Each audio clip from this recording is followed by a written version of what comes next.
लियो एक होटल में गया और उसने अपनी गर्लफ्रेंड को किसी और आदमी के साथ चेक इन करते हुए पकड़ लिया। लेकिन गुस्सा होने के बजाय उसने उल्टा उन्हें प्रोटेक्शन देने की पहल की। उसने उन्हें ध्यान से सेफ रहने की याद भी दिलाई। लेकिन उस आदमी ने इसकी कदर नहीं की। उल्टा उसने लियो को मजाक उड़ाते हुए देखा और उसे कमरे में देखने के लिए बुलाया। तो एक गुस्से वाले चेहरे के साथ लियो सीधा कमरे में चला गया। कमरे में लेकिन जैसे ही वह अंदर गया उसने देखा कि अंदर दो और आदमी थे, क्रिस और रायन। तुम लोग भी यहाँ हो? लियो, हमने भी नहीं सोचा था कि क्लोई ऐसी औरत होगी। तो हमारे साथ आना चाहते हो? यह सुनकर लियो बिल्कुल भी गुस्सा नहीं हुआ। उल्टा वह मुस्कुराया। नहीं शुक्रिया, मैं नहीं करूंगा। मुझे इसमें दिलचस्पी नहीं है। असल में वह तो चाहता था कि क्लोई जल्दी से उन लड़कों के साथ हमेशा के लिए बंध जाए। और उसके ऐसे रिएक्ट करने की वजह यह थी कि जैसे ही वह होटल में घुसा था उसे अचानक एक खास ताकत मिल गई थी जिससे वह लोगों से चिपके बीमारी वाले मॉन्स्टर्स को देख सकता था। और क्रिस पर एक बहुत बड़ा साइफिलिस मॉन्स्टर चिपका हुआ था जिसका लेवल 20 तक पहुंच गया था। उसी पल क्लोई ने दिखावा करना छोड़ दिया और तुरंत लियो को गालियां देने लगी। लियो, जो कुछ $1000 तुम हर महीने खाना डिलीवर करके कमाते हो वह तो मेरे एक सेट मेकअप के लिए भी काफी नहीं है। सच कहूँ तो मैं इस कमरे में पहले ही कम से कम 10 बार आ चुकी हूँ। यह कहने के बाद क्लोई ने सोचा कि लियो वहीं पर अपना आपा खो देगा। लेकिन लियो न सिर्फ शांत रहा, उसने अंदर ही अंदर सोचा, तू गंदी औरत, तुझे पता भी नहीं कि तेरे साथ क्या होने वाला है। क्लोई, मजे करो। समिट होटल से निकलने के बाद लियो ने सड़क किनारे एक राहगीर को देखा जो लगातार खांस रहा था। उस आदमी के सर के ऊपर साफ तौर पर एक लेवल 1 का सर्दी का मॉन्स्टर था।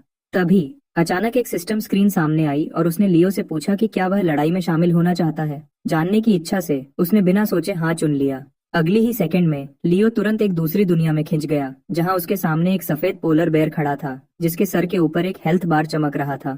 उसके तुरंत बाद लियो को पता चला कि उसके अपने सर के ऊपर भी एक हेल्थ बार तैर रहा था। इससे पहले कि वह समझ पाता कि क्या हो रहा है, बेयर उस पर सीधा झपटा था।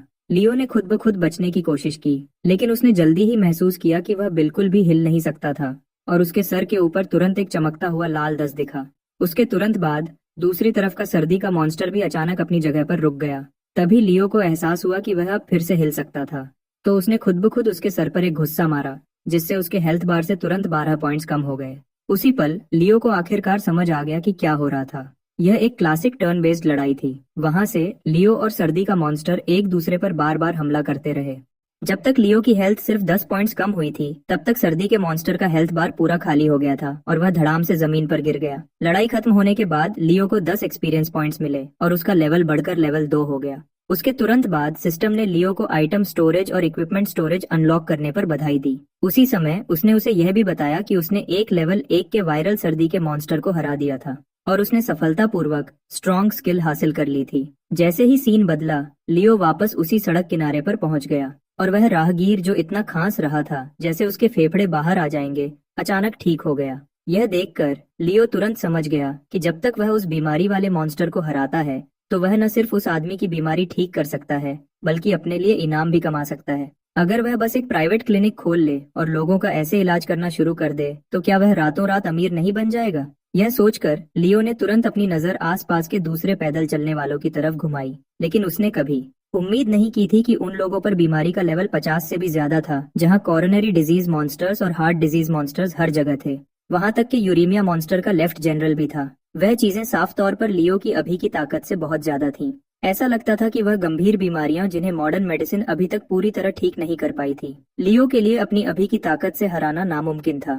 तो उसके लिए अब सबसे जरूरी काम था जल्दी से जल्दी लेवल अप करने का तरीका ढूंढना। उसके तुरंत बाद लियो ने मॉन्स्टर्स को हराने और लेवल अप करने के लिए सबसे अच्छी जगह सोची, मर्सी हॉस्पिटल। तो उसने पहले पिनेकल रेजिडेंसेस वापस जाने और थोड़ा आराम करने का फैसला किया। लेकिन उसे हैरानी हुई, जैसे ही वह हॉलवे में घुसा वह सीधा अपनी खूबसूरत लैंडलेडी विक्टोरिया से टकरा गया। लियो को और भी हैरानी इस बात से हुई कि वह असल में ब्रेस्ट कैंसर से पीड़ित थी। इतनी कम उम्र में ऐसी बीमारी होना सच में शर्म की बात थी। फिर भी उसके सर के ऊपर Vanguard scout of the breast cancer army का टाइटल असल में क्या मतलब रखता था?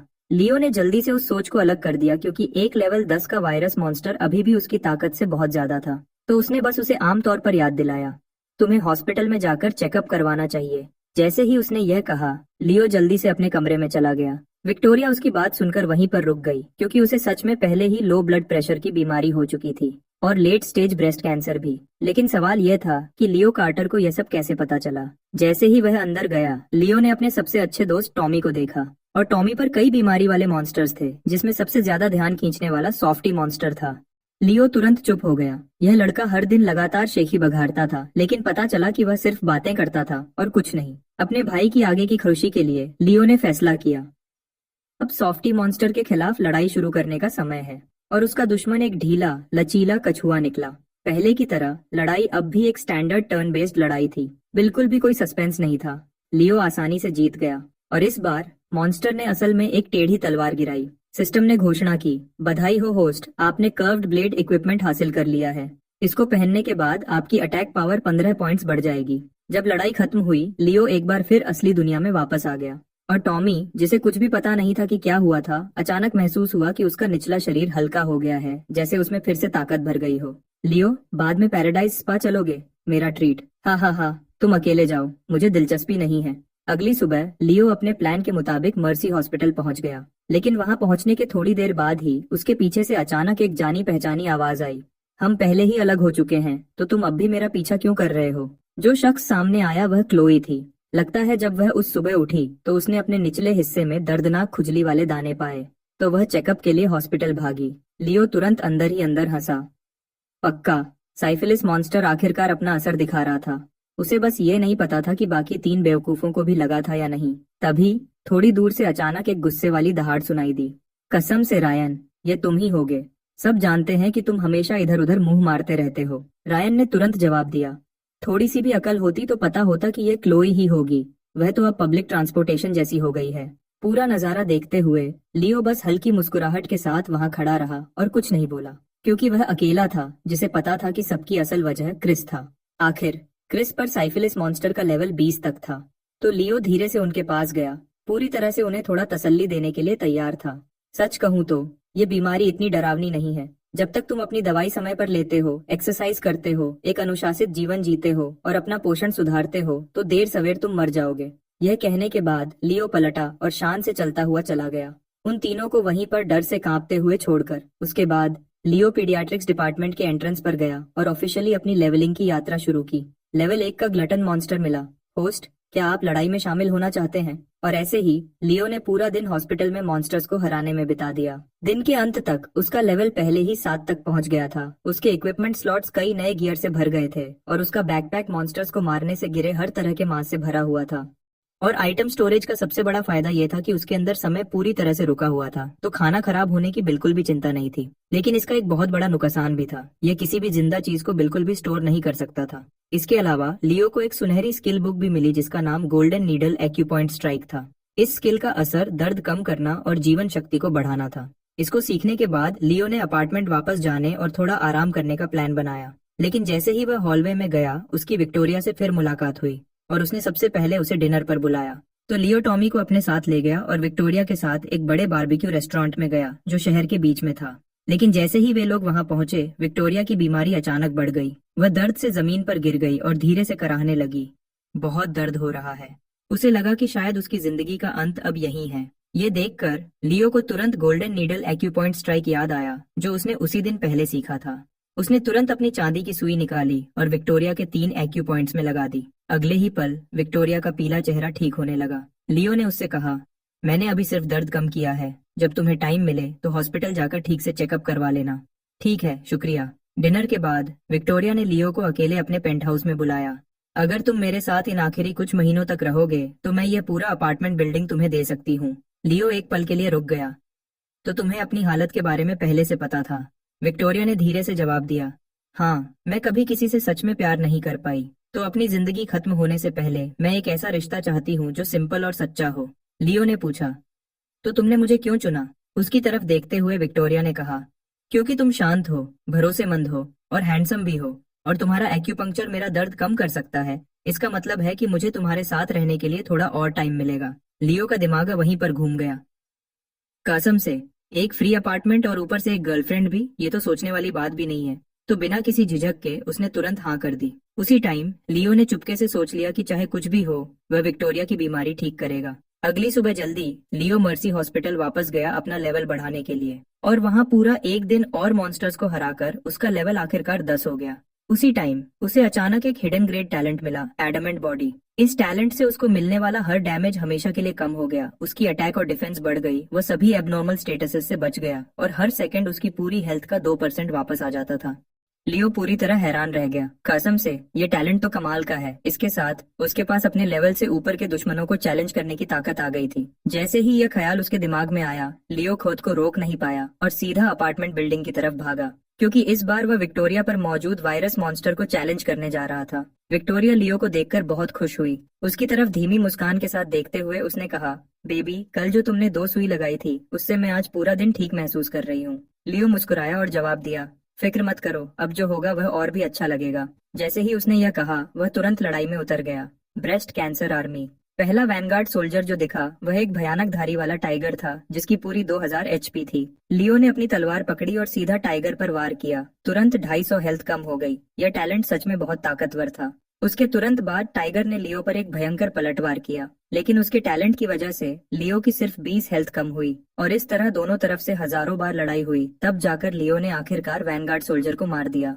उसी टाइम उसे एक इक्विपमेंट भी मिला, white tiger armour. White tiger armour में एक पैसिव स्किल थी।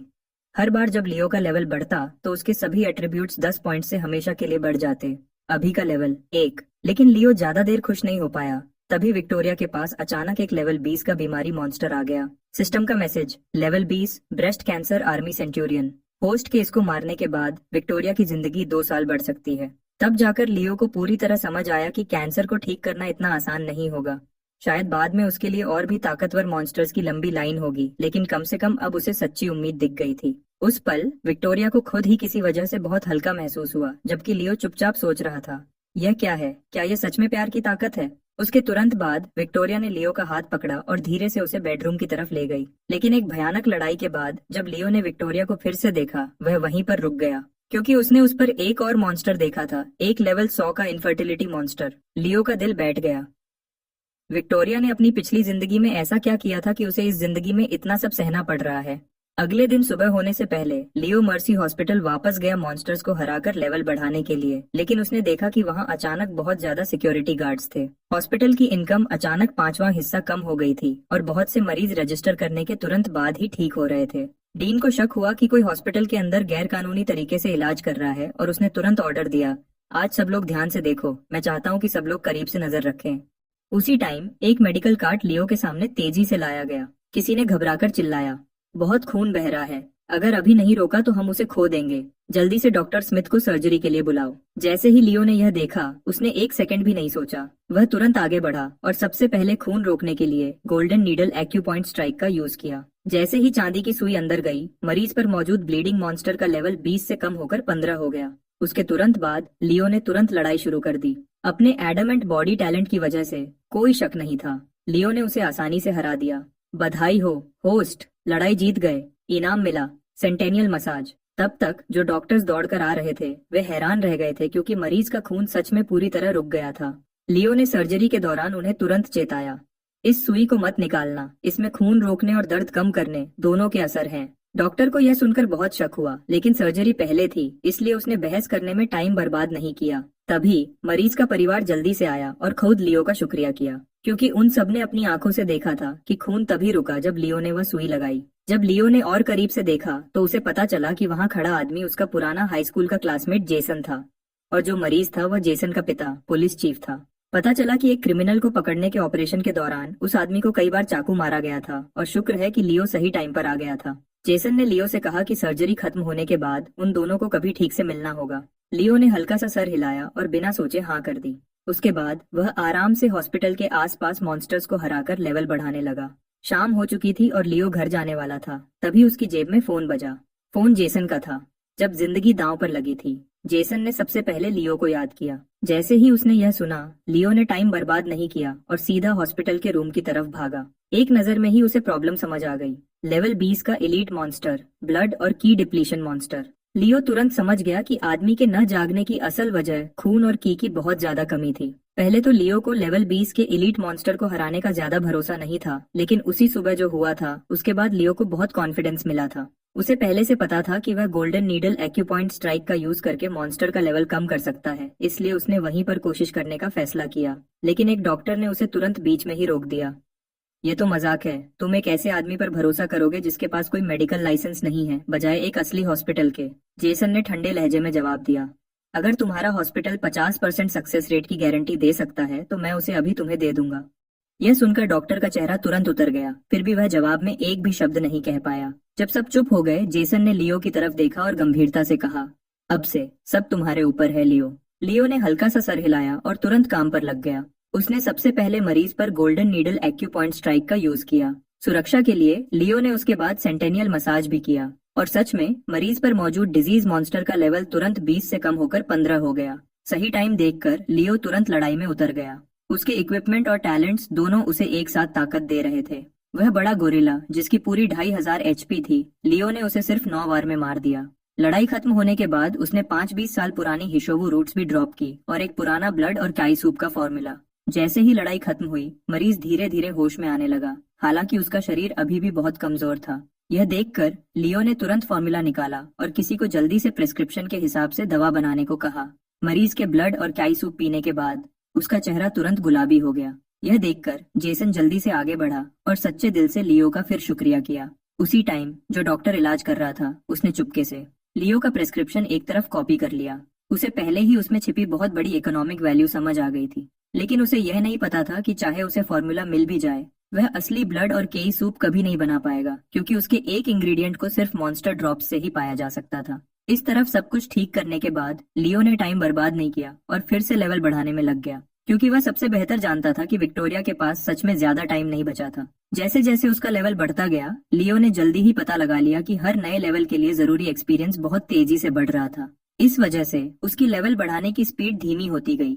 कई दिन तक हॉस्पिटल में मॉन्स्टर्स को हराने के बाद भी वह मुश्किल से लेवल 15 तक ही पहुंच पाया था। फिर भी उन लगातार लड़ाई वाले दिनों में लियो को धीरे धीरे एक बात समझ आ गई। इलीट मॉन्स्टर्स के स्टैट्स आमतौर पर उसी लेवल के नॉर्मल मॉन्स्टर्स से 2 गुना ज्यादा होते थे, जबकि बॉस मॉन्स्टर्स की ताकत अभी भी उसके लिए पूरी तरह अनजान थी। इस दिन भी हमेशा की तरह लियो मर्सी हॉस्पिटल आया मॉन्स्टर्स को हराने और लेवल बढ़ाने के लिए, लेकिन इस बार एक खास बीमारी वाला मॉन्स्टर अचानक उसकी नजर में आया। माइग्रेन मॉन्स्टर, बॉस क्लास बीमारी वाला मॉन्स्टर। लड़ाई कर सकते हैं। लियो का दिल खुश हो गया। अरे वाह, अब मैं फाइनली एक बॉस मॉन्स्टर से लड़ सकता हूँ। तो बिना किसी देरी के उसने तुरंत लड़ाई शुरू कर दी। लेकिन उसी पल उसकी आंखों के सामने एक मैसेज आया। एक बॉस क्लास बीमारी वाले मॉन्स्टर से लड़ने के लिए पहले गोल्डन नीडल ब्लड पियर्सिंग का इस्तेमाल करना होगा। लियो एक पल के लिए रुक गया। यह क्या है? बॉस से लड़ने के लिए भी अब कोई शर्त होती है क्या? कोई और रास्ता न होने पर उसने उस आदमी को यह समझाने का नाटक किया कि वह एक पुराने चाइनीज मेडिसिन वाले परिवार से है और सुइयों से उसका सिर दर्द ठीक कर सकता है। उस आदमी की इजाजत मिलने के बाद लियो ने धीरे से 3 जगह पर चांदी की सुई लगाई, तभी वह लड़ाई में शामिल हो पाया। Migraine monster level 10, boss class, HP 5000। यह सच में बॉस क्लास मॉन्स्टर कहने के लायक था। एक ही लेवल के आम मॉन्स्टर की ज्यादा से ज्यादा 1000 HP होती है, लेकिन इसकी शुरुआत में ही 5 गुना ज्यादा थी। दुश्मन ने पहले हमला किया और एक जोर की आवाज के साथ एक चमकता लाल 50 तुरंत लियो के सिर के ऊपर दिखा। लियो का दिल बैठ गया। यह सच में बहुत खतरनाक था।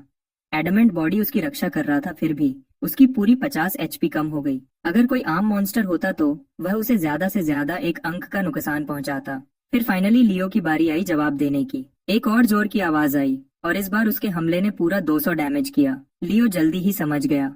यह मॉन्स्टर ताकतवर था, लेकिन यह ज्यादा मैजिक टाइप का दुश्मन था, न कि मजबूत लड़ने वाला। इसका मतलब था कि इसकी रक्षा बहुत कमजोर थी। और इस तरह 20 से ज्यादा बार आगे पीछे लड़ने के बाद लियो ने फाइनली लड़ाई जीत ली। इसके अलावा लड़ाई में एक बेस रिंग भी मिला। बेस रिंग, इसे पहनने के बाद आपकी स्किल्स को ठीक करने का असर मिलता है। हर सेकंड 10 ब्लड और शी वापस मिलते हैं। इसके अलावा इस लड़ाई के बाद लियो की गोल्डन नीडल एक्यूपॉइंट स्ट्राइक भी लेवल अप हो गई। अपग्रेड के बाद एक नया असर खुला, एक दिन का लाइफ सपोर्ट। यह किसी मरीज की आखिरी सांस को जबरदस्ती बचा सकता था और उन्हें पूरे 1 दिन तक जिंदा रख सकता था, लेकिन एक ही आदमी पर इसका इस्तेमाल सिर्फ एक बार हो सकता था। अगली कुछ दिनों तक लियो बिना रुके मॉन्स्टर्स को हराता रहा, लेकिन फिर भी उसे लगा कि उसकी लेवल बढ़ाने की स्पीड बहुत धीमी थी। आधा महीना लगातार मेहनत करने के बाद वह मुश्किल से लेवल 18 तक ही पहुंच पाया था। और दिक्कत यह थी कि अगले उसका इंतजार करने वाला दुश्मन लेवल 20 का बॉस मॉन्स्टर था। उसे कम से कम लेवल 25 तक पहुंचना होगा, तभी वह उससे लड़ने की हिम्मत कर पाएगा। और इस स्पीड से कौन जानता था इसमें कितना टाइम लगेगा। जब लियो परेशान हो रहा था तभी एक खास मॉन्स्टर उसकी नजर में आया। Lucky monster level 50, special monster, लड़ाई शुरू करते ही इनाम मिलेंगे। जैसे ही उसने वह मैसेज देखा, लियो ने एक सेकंड भी नहीं सोचा और सीधा लड़ाई में कूद गया। दूसरी तरफ एक बहुत ही अजीब सा गुलाबी रंग का सुअर खड़ा था और उसके बगल में एक चमकता हुआ सोने का खजाना था। जैसे ही बारी शुरू हुई, लियो ने पहला हमला किया और एक ही वार में उसने सुअर को वहीं पर खत्म कर दिया। बधाई हो होस्ट, आपको gold grade equipment golden coiling dragon armour मिला है। बधाई हो होस्ट, आपको 50,000 एक्सपीरियंस पॉइंट्स मिले हैं। लेवल 20 हो गया है। लियो वहीं पर हैरान रह गया। बाप रे, ये लकी मॉन्स्टर सच में अपने नाम के लायक है। लेकिन उसके तुरंत बाद उसने जल्दी से गोल्डन कॉइलिंग ड्रैगन आर्मर के स्टैट्स देखे। Defence 1000, HP 2000, block 200। इसके साथ एडमेंट स्किल भी थी जो उसकी डिफेंस को 50% और बढ़ा देती थी। अपने सामने आर्मर को देखकर लियो का कॉन्फिडेंस तुरंत बढ़ गया। उसे लगा कि अब वह ब्रेस्ट कैंसर आर्मी सेंचुरियन से टक्कर ले सकता है। तो आधा सेकंड भी बर्बाद किए बिना वह सीधा पिनेकल रेजिडेंसेस वापस भागा। घर पहुंचने के बाद लियो ने पहले विक्टोरिया पर एक्यूपंक्चर का इस्तेमाल किया ताकि मॉन्स्टर की लड़ने की ताकत कम हो जाए। फिर ऑफिशियली लड़ाई में शामिल हो गया। इस बार उसका दुश्मन एक और भी खतरनाक सफेद बाघ था, ब्रेस्ट कैंसर आर्मी सेंचुरियन, एक लेवल 20 का बॉस मॉन्स्टर, पूरे 20,000 एचपी के साथ। और जैसे ही लड़ाई शुरू हुई, दुश्मन ने पहले हमला किया। उस बड़े पंजे ने लियो पर हमला किया और वहीं पर एक 110 डैमेज किया। लेकिन लियो के जबरदस्त ठीक होने वाले असर और उसके नए इक्विपमेंट की वजह से उसे असली में सिर्फ 45 डैमेज हुआ। जल्दी ही लियो की बारी आई जवाब देने की। एक जोर की आवाज के साथ उसके हमले ने बॉस की 2000 एचपी सीधे कम कर दी। 2 पूरे घंटे बाद लियो ने फाइनली जीत हासिल कर ली गोल्डन कॉइलिंग ड्रैगन आर्मर के हैवी ब्लॉक और रिकवरी इफेक्ट्स पर भरोसा करके। लेकिन वह ज्यादा देर खुश नहीं हो पाया। एक और बीमारी वाला मॉन्स्टर विक्टोरिया के बगल में दिखा, breast cancer army 1000 man commander, level 30 का बॉस मॉन्स्टर। लड़ाई जीतने पर विक्टोरिया की जिंदगी 3 साल बढ़ जाएगी। लियो का मुंह थोड़ा टेढ़ा हो गया। जाहिर है यह इतना आसान नहीं होगा, लेकिन कम से कम अब मैं थोड़ी देर सांस ले सकता हूँ। उसके बाद ज्यादातर टाइम लियो विक्टोरिया के पास ही रहा और उसके साथ वक्त बिताया। सिर्फ कभी कभी वह मॉन्स्टर्स को हराने और लेवल बढ़ाने के लिए बाहर जाता था। इस खास दिन लियो हमेशा की तरह फिर से हॉस्पिटल आया और एक ही नजर में उसने भीड़ में छुपा एक खास मॉन्स्टर देखा, एक फॉर्चून मॉन्स्टर, एक खास बीमारी वाला मॉन्स्टर जिसे चैलेंज किया जा सकता था। लियो ने जरा भी देरी नहीं की और तुरंत लड़ाई शुरू कर दी। उसके सामने जो फॉर्चून मॉन्स्टर दिखा वह एक सुनहरा देवता वाला ड्रैगन निकला, बिल्कुल उस लकी मॉन्स्टर जैसा जो उसे पहले मिला था। लेकिन एक ही वार में लियो ने उसे वहीं पर तोड़ दिया। बधाई हो होस्ट, आपको अनमोल ड्रैगन पर्ल मिला है। ड्रैगन पर्ल का असर सभी मौजूदा गुणों को हमेशा के लिए 2 गुना कर देता है। एक और स्किल, बीस्ट टेमिंग, जिन्हें टेम किया जाता है उनकी वफादारी 100% हो जाती है और सभी पेट के गुण 3 गुना बढ़ जाते हैं। तभी लियो को याद आया कि जब वह पहले मॉन्स्टर्स को हरा रहा था तो उसने सच में कभी कभी कुछ पालतू जानवरों के बगल में टमेबल पैनल्स देखे थे। बस उस वक्त उसे बिल्कुल नहीं पता था कि उनका क्या मतलब है। लेकिन अब ये साफ था कि उसे फाइनली पेट्स को टेम करने का मौका मिल गया था और उन्हें अपने साथ लड़ाने का। ज्यादा जरूरी बात यह थी कि बीस्ट टेमिंग के साथ हर पेट जिसे वह काबू करेगा उसकी वफादारी 100% होगी। लियो तुरंत हंस पड़ा। हा हा हा, इस बार तो मेरी किस्मत खुल गई। आज की लेवल बढ़ाने की मेहनत खत्म करने के बाद लियो घर जाने ही वाला था। लेकिन आधे रास्ते में ही लिली ने अचानक उसे फोन किया। लिली जेसन की छोटी बहन थी और हाई स्कूल में वह सभी की प्रॉम क्वीन मानी जाती थी। इसके अलावा लियो ने पहले उसके पिता को बचाया था, इसलिए अब भी लिली उसे अच्छे से याद करती थी। हेलो, क्या ये लियो है? हाँ, क्या हुआ लिली? लिली ने जल्दी से बात बताई। बात ये है, मैं यहाँ शहर में एक ब्यूटी सैलून चलाती हूँ और हाल ही में एक बहुत बड़ी इन्फ्लुएंसर जिसके 10 लाख से ज्यादा फॉलोअर्स हैं हमारे यहाँ ट्रीटमेंट के लिए आई थी और उसके पूरे चेहरे पे दाने निकल आए। अब वह बहुत ज्यादा पैसे मांग रही है नुकसान के बदले में, और अगर हमने पैसे नहीं दिए तो वह कहती है कि वह हमें इंटरनेट पर बदनाम कर देगी। लेकिन मुझे पूरा यकीन है कि मेरे प्रोडक्ट्स में बिल्कुल भी कोई खराबी नहीं है। मेरे भाई ने बताया कि आपकी दवाई की स्किल्स कमाल की हैं, तो मैं पूछना चाहती थी क्या आप मेरी मदद करने आ सकते हैं? यह सुनने के बाद लियो ने बिल्कुल भी देरी नहीं की और तुरंत मान गया। जब वह वहां पहुंचा उसने एक अजीब सा नजर में आने वाला बीमारी वाला मॉन्स्टर देखा उस फीमेल इन्फ्लुएंसर पर, लगभग पहली नजर में ही। Plastic surgery monster, special disease monster, level 5। लड़ाई नहीं कर सकते। साफ था कि इस औरत ने सालों से अपने चेहरे और शरीर पर बहुत पैसे खर्च किए थे और फिर भी ऑनलाइन वह खुद को एक पूरी तरह से नेचुरल ब्यूटी बताती थी। कोई कॉस्मेटिक काम नहीं, 100% ऐसे ही पैदा हुई। उसके बाद लियो ने खुद लिली के ब्यूटी प्रोडक्ट का थोड़ा सा अपनी स्किन पर लगाया, क्योंकि अगर प्रोडक्ट सच में नुकसान पहुंचाने वाला होता तो सिस्टम तुरंत डैमेज का मैसेज दिखा देता। लेकिन काफी देर इंतजार करने के बाद भी कोई मैसेज नहीं आया, जिसने साबित किया कि प्रोडक्ट बिल्कुल ठीक था।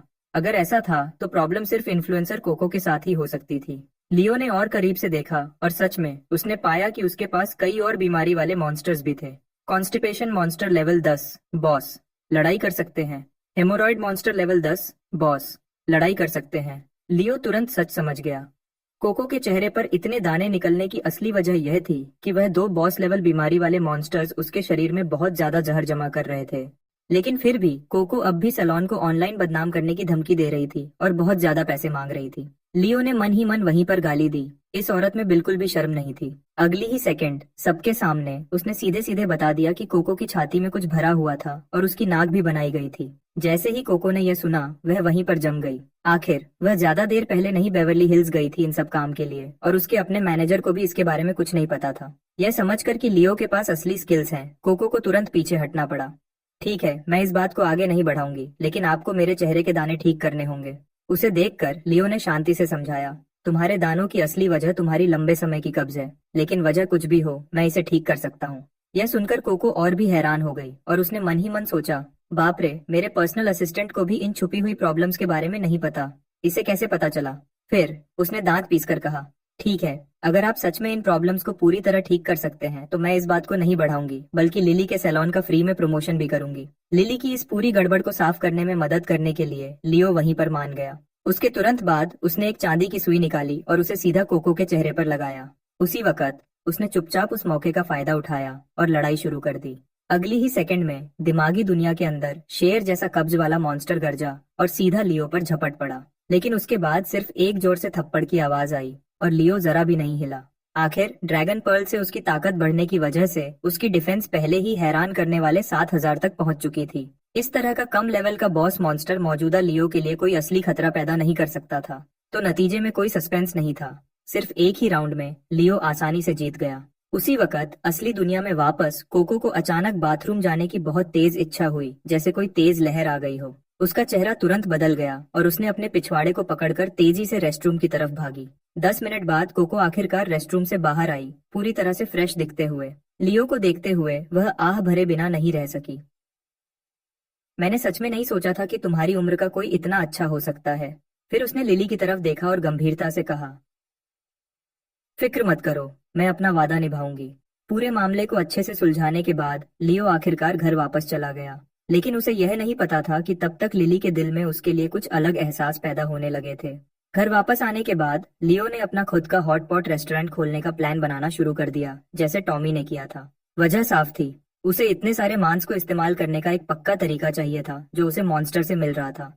उसके बाद लियो ने टॉमी के साथ मिलकर स्पाइसी हेवन नाम का हॉटपॉट रेस्टोरेंट खोला। टॉमी रोज के काम देखता था, जबकि लियो सारे इंग्रेडिएंट सप्लाई करने के लिए जिम्मेदार था। बाकी समय में लियो हॉस्पिटल में मॉन्स्टर्स को मारता था जब भी वह फ्री होता था। यह तब तक चलता रहा जब तक एक दिन जेसन ने लियो को क्लास रियूनियन में नहीं बुलाया। जैसे ही लियो वहां पहुंचा, उसने देखा कि सब लोग जेसन के इर्द गिर्द जमा थे और उसकी खुशामद कर रहे थे, क्योंकि जेसन के पिता, जो पुलिस चीफ थे, अभी अभी municipal political and legal affairs commission के सेक्रेटरी पद के लिए एक बड़े उम्मीदवार बन गए थे। वहां मौजूद सब लोगों में से सिर्फ एना ही थी जो खुद लियो के पास आई और उसे ग्रीट किया, जो पहले क्लास की सबसे खूबसूरत लड़की थी। वह उन बहुत कम लोगों में से भी थी जिन्होंने स्कूल में लियो को सच में एक दोस्त की तरह माना था। लेकिन अगली ही सेकंड में लियो अचानक से रुक गया, क्योंकि एना पर उसने एक ऐसी बीमारी देखी जो उसको अंदर से खा रही थी।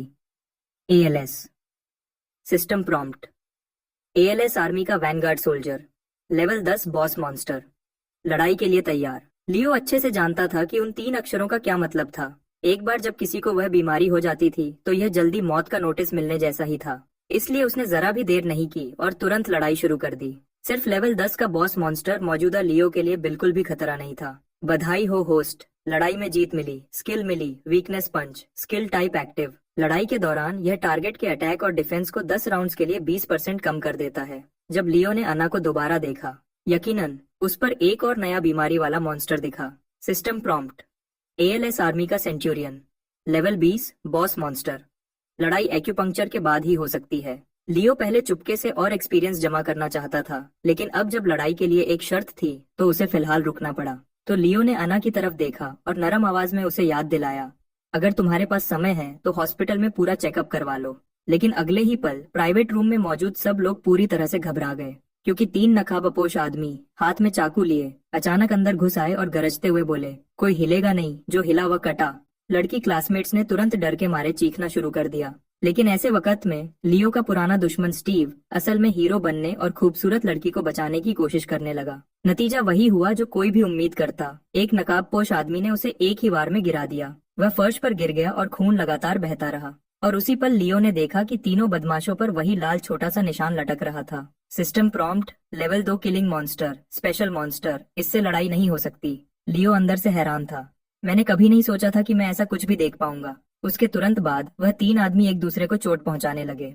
उन्होंने जेएसए की एक तस्वीर निकाली और भीड़ में एक एक करके ढूंढना शुरू कर दिया। तभी लियो को एहसास हुआ कि ये 4/18 सीरियल मर्डर केस के भागे हुए मुजरिम थे। जब चीफ हैरिसन अभी भी पुलिस चीफ थे, तब उन्होंने एक ऑपरेशन के दौरान उनके एक साथी को गोली मारकर मार दिया था। इसलिए यह आदमी आज बदला लेने आए थे। जब एक बदमाश ने देखा कि अना में अभी भी बहुत खूबसूरती थी, उस पर तुरंत हवस हावी हो गई और वह गंदी मुस्कुराहट के साथ उसकी तरफ चलने लगा। लीडर ने उसे रोकने की तकलीफ भी नहीं की। उसकी नजर में इसमें सिर्फ 1 मिनट लगेगा तो इससे कुछ फर्क नहीं पड़ेगा। लेकिन सबको हैरानी हुई कि अगली ही सेकंड में उस आदमी का पैर अचानक से कमजोर पड़ गया और वह सीधा फर्श पर गिर गया। बाकी दो लोगों को अभी तक समझ नहीं आया था कि क्या हो रहा है कि उनके अपने पैर भी कमजोर पड़ गए और वह एक के बाद एक गिर गए। ये सही था। लियो ने दूर से ही उन बदमाशों पर वीकनेस पंच का इस्तेमाल किया था, तुरंत उनकी हालत खराब कर दी थी और उन्हें वहीं गिरा दिया था।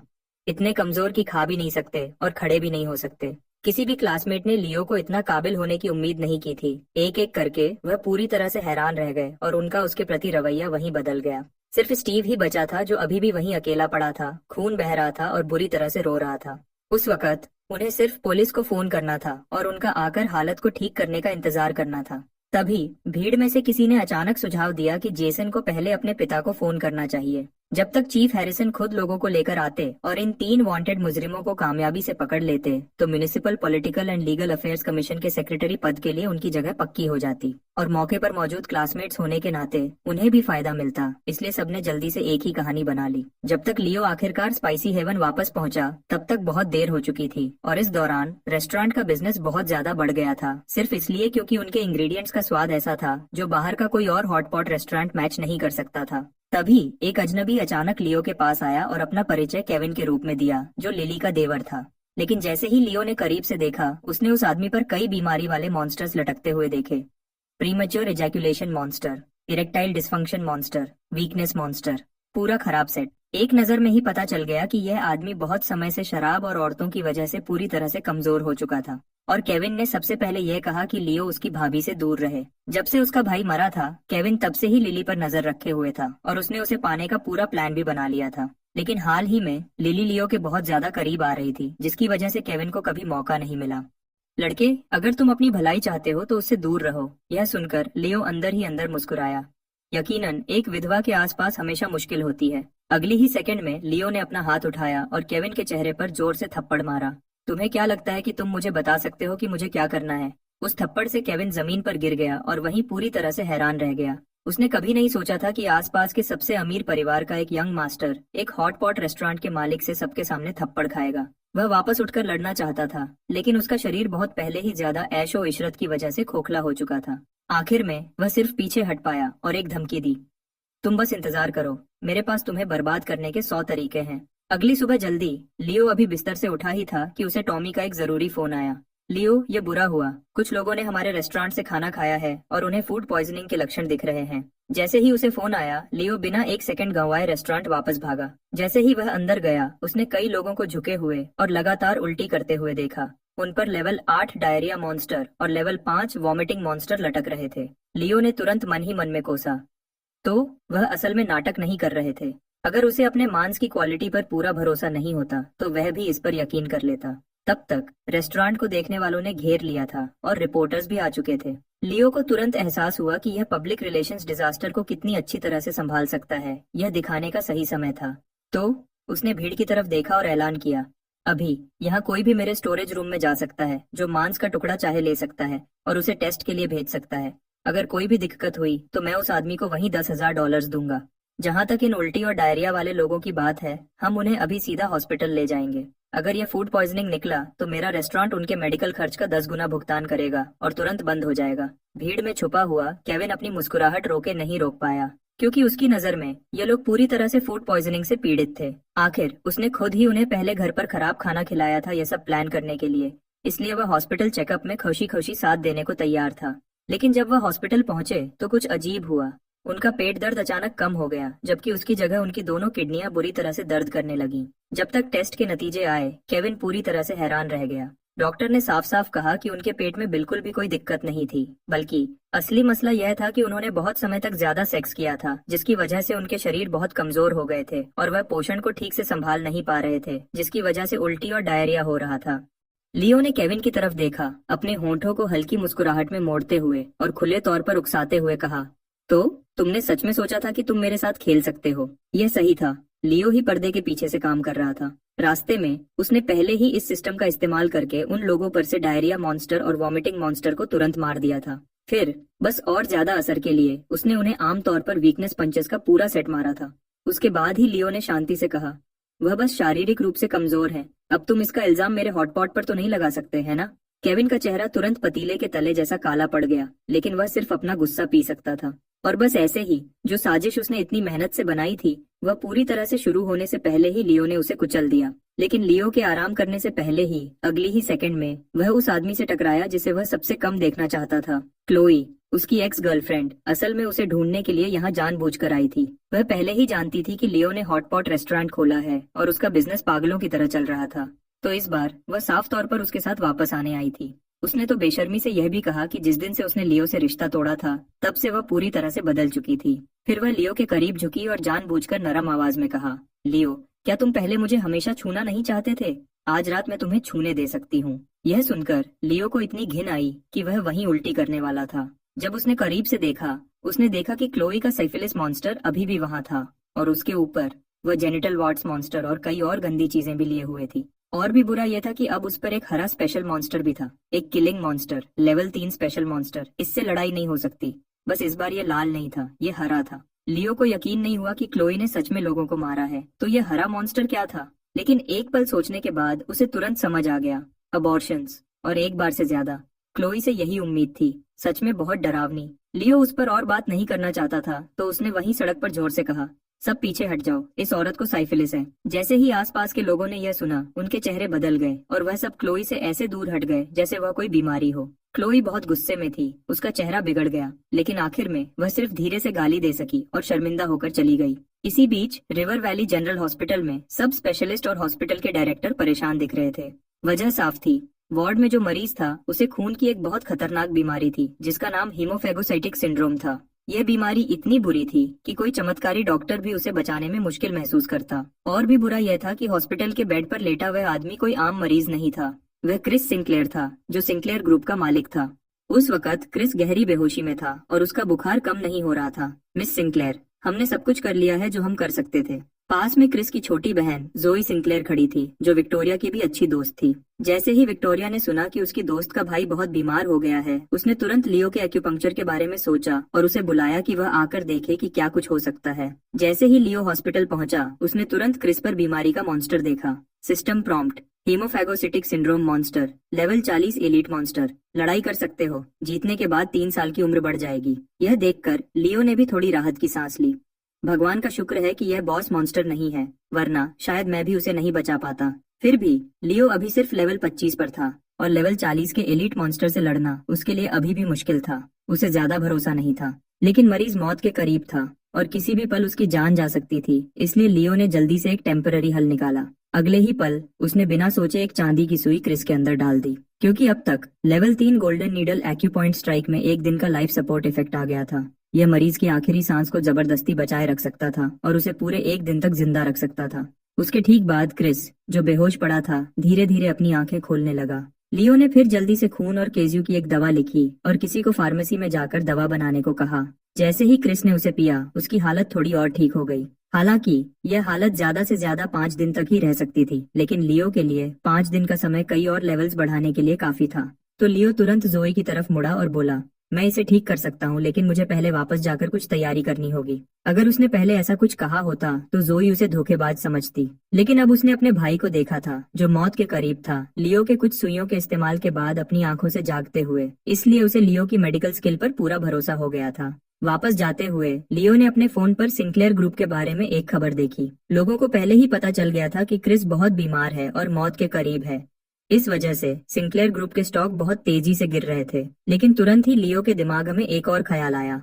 अगर 5 दिन बाद अचानक खबर फैल जाए कि क्रिस पूरी तरह ठीक हो गया है तो सिंक्लेयर के स्टॉक की कीमत एकदम से बहुत ऊपर चली जाएगी। जैसे ही यह ख्याल उसके दिमाग में आया, लियो ने तुरंत टॉमी को फोन किया और उसे कहा कि रेस्टोरेंट में जितना भी कैश है वह सब इकट्ठा करे ताकि वह सिंक्लेयर ग्रुप के स्टॉक में लगा सके। हिसाब किताब चेक करने के बाद टॉमी ने मजबूरी से कहा, अभी हमारे पास सिर्फ 2 लाख कैश है, ये थोड़ा कम लग रहा है। लेकिन अगले ही पल लियो के फोन पर ट्रांसफर का नोटिफिकेशन आया। उसे 1 मिलियन रुपए भेजे गए थे और यह विक्टोरिया ने भेजे थे। साफ था, उसे भी पहले ही पता चल गया था कि सिंक्लेयर के स्टॉक बढ़ने वाले हैं। फर्क सिर्फ इतना था कि विक्टोरिया को अब पैसे कमाने की ज्यादा परवाह नहीं थी, इसलिए उसने लियो को 1 मिलियन ट्रांसफर कर दिए और उसे जैसे चाहे इस्तेमाल करने दिया। अगले 4 दिन तक लियो लगभग हॉस्पिटल में ही रहा, मॉन्स्टर्स को मारता रहा और पागलों की तरह लेवल बढ़ाता रहा। और उस तेज कोशिश के बाद उसका लेवल आखिरकार 28 हो गया। इसके अलावा उसे अचानक एक सिल्वर ग्रेड का हथियार शैडो बैटल एक्स भी मिला। शैडो बैटल एक्स पहनने के बाद लियो को 50 एक्स्ट्रा फिजिकल पेनिट्रेशन पॉइंट्स मिले। अगली सुबह होने से पहले हॉस्पिटल से अचानक इमरजेंसी कॉल आया। क्रिस फिर से बेहोश हो गया था और उसके सभी जरूरी इंडिकेटर्स तेजी से गिर रहे थे। जैसे ही उसे खबर मिली, लियो ने बिल्कुल देर नहीं की और तुरंत हॉस्पिटल की तरफ भागा लड़ाई में शामिल होने के लिए। जैसे ही लड़ाई शुरू हुई, दूसरी तरफ के मॉन्स्टर ने पहला हमला किया। एक तेज आवाज के साथ लियो के सर के ऊपर तुरंत एक चमकता हुआ लाल 150 दिखाई दिया। सच में यह एक हाई लेवल इलीट मॉन्स्टर था।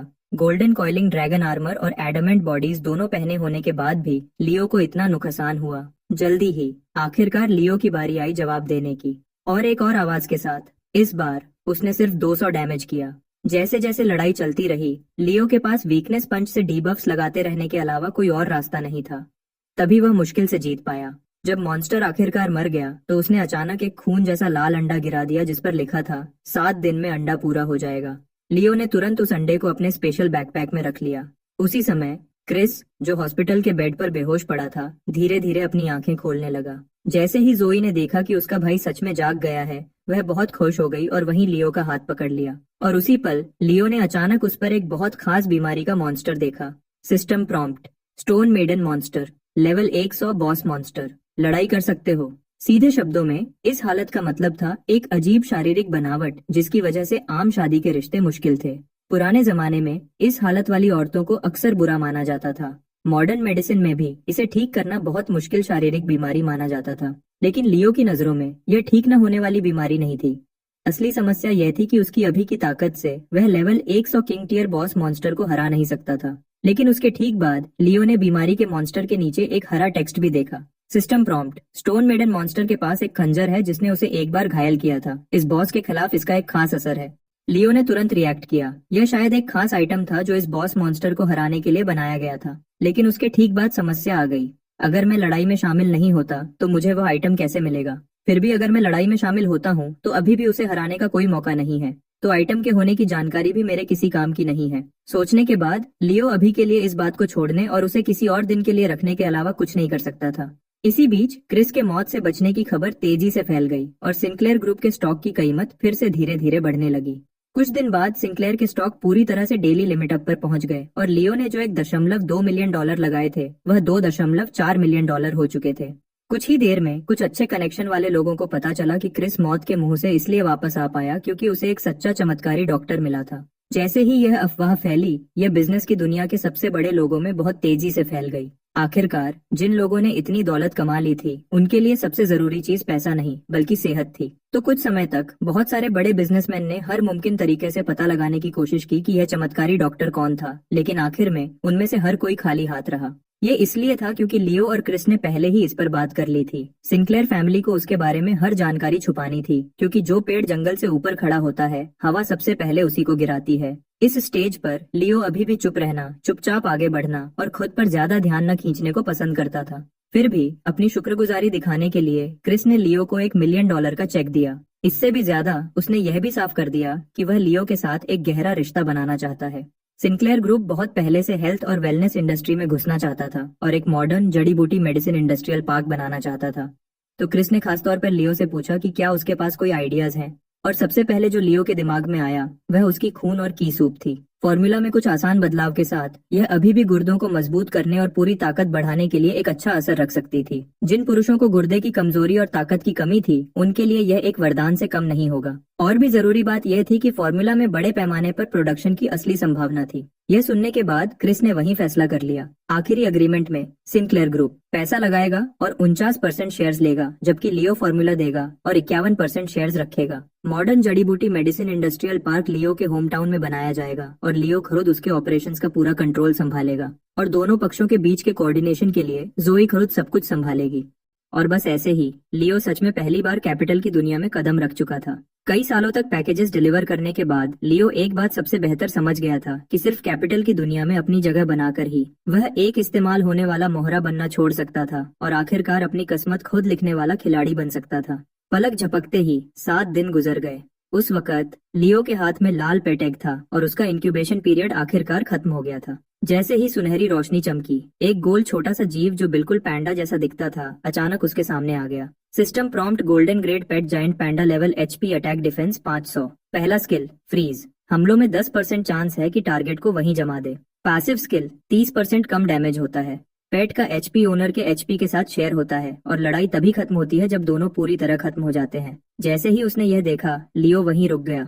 इसका मतलब है कि मुझे अचानक एक एक्स्ट्रा लड़ने वाला यूनिट मिल गया, है ना? दूसरे शब्दों में, दुश्मन के हमले की बारी में वह सिर्फ लियो और पेट में से किसी एक को रैंडमली टारगेट चुन सकता था। यह लगभग वैसा ही था जैसे कोई उसके डैमेज को झेलने में मदद कर रहा हो। लेकिन डिफेंस फेज के दौरान दुश्मन को लियो और पेट दोनों के हमलों को एक ही समय पर झेलना पड़ता था। लियो तुरंत खुश हो गया। ओ माय गॉड, ये तो कमाल की चीज है। लेकिन अब तक उसे हमेशा लगता था कि हाई लेवल मॉन्स्टर्स को चैलेंज करना अभी भी एक दूर का सपना है, क्योंकि जितना आगे बढ़ते थे लेवल बढ़ाना उतना ही मुश्किल होता जाता था। लेकिन अब जब उसके पास ये पेट था, सब कुछ साफ तौर पर अलग था। इसका मतलब था कि सबसे जरूरी काम पहले पैंडा का लेवल बढ़ाना था। आखिरकार पेट का एक्सपीरियंस बार लियो के अपने एक्सपीरियंस बार से बिल्कुल अलग था। तो इस पॉइंट से मॉन्स्टर्स को मारकर उसने जितना भी एक्सपीरियंस हासिल किया वह पहले पैंडा को देना पड़ेगा। खुशकिस्मती से पैंडा को लेवल बढ़ाने के लिए जितने एक्सपीरियंस की जरूरत थी वह लियो को खुद जितने की जरूरत थी उससे बहुत कम थी। और इस तरह 5 पूरे दिन तक बिना रुके मेहनत करने के बाद लियो ने आखिर गोल्डन पैंडा को लेवल 28 तक पहुंचा दिया।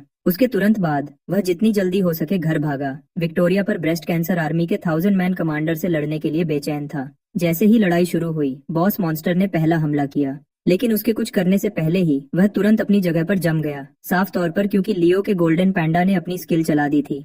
फिर लियो की बारी थी। लियो की बारी थी पलटवार करने की। उसने शैडो बैटल एक्स को दुश्मन पर जोर से घुमाया और एक धमाके के साथ 200 डैमेज वहीं पर हुआ। उसी वक्त पैंडा भी आगे बढ़ा और टारगेट पर टूट पड़ा। एक और धमाका हुआ और तुरंत 50 डैमेज दिखा। जल्दी ही दुश्मन की बारी फिर आई और इस बार उसने पैंडा को अटैक करने के लिए चुना।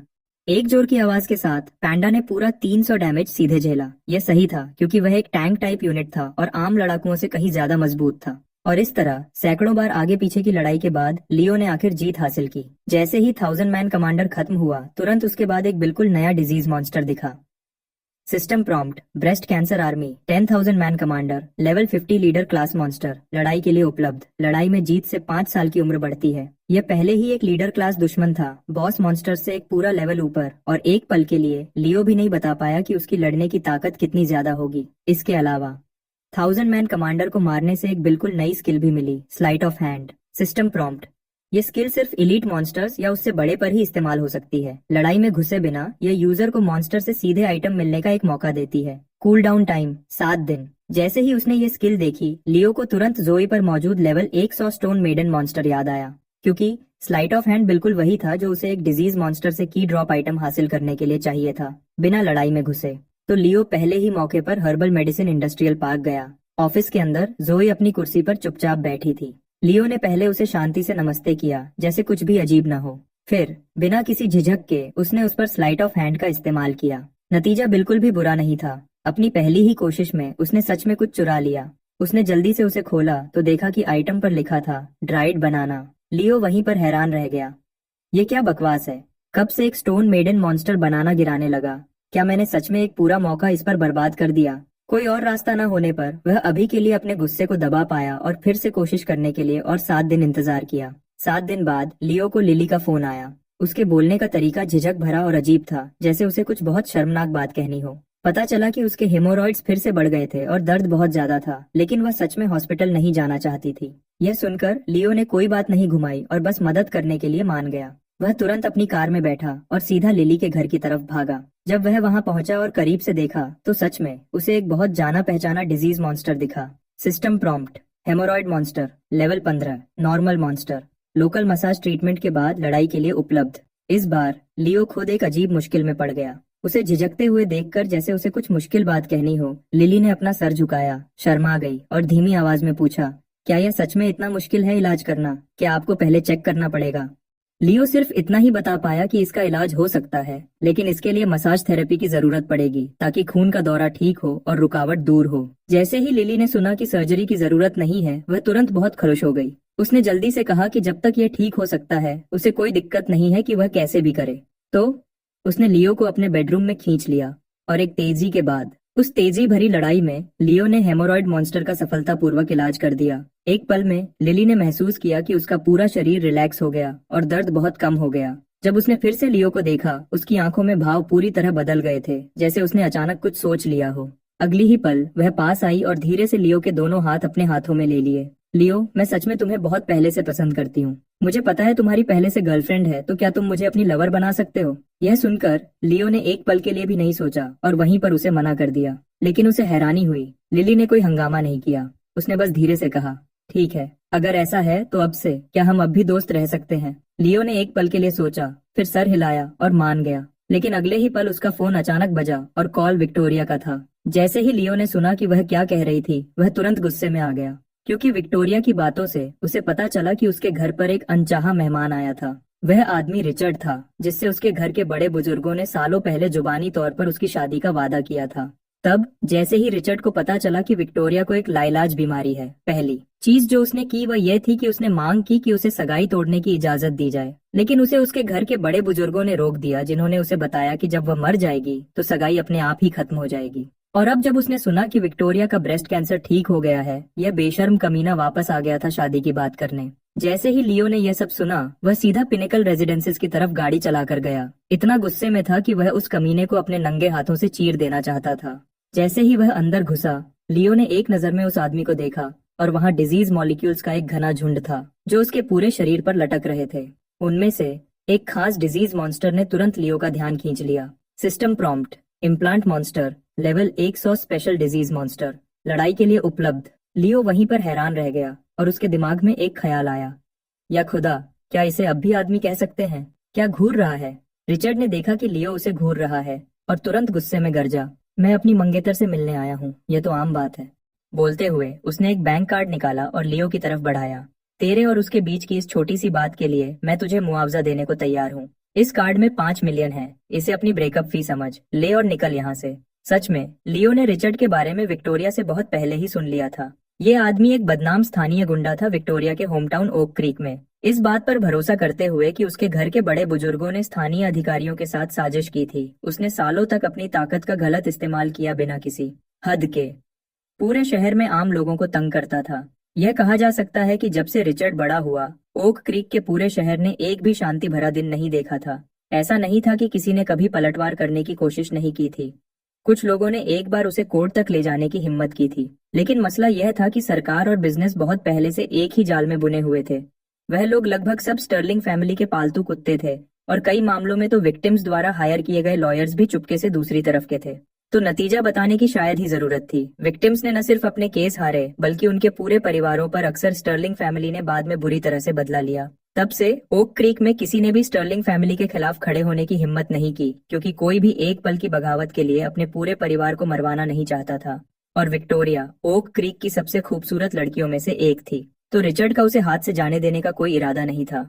तो अपने माँ बाप के दबाव के जरिए उसने विक्टोरिया के परिवार को जबरदस्ती उसकी शादी उससे करने के लिए राजी कर लिया। लेकिन बाद में जैसे ही उसने सुना कि उसे एक लाइलाज बीमारी है, उसने तुरंत अपना रंग बदल लिया और चिल्लाने लगा कि सगाई तुरंत रद्द होनी चाहिए। ये सिर्फ इसलिए था क्योंकि उस वक्त उसके माँ बाप की कंपनी आईपीओ के एक अहम दौर में थी और वह कोई एक्स्ट्रा परेशानी नहीं चाहते थे कि इस मामले को थोड़ी देर के लिए दबा दिया गया।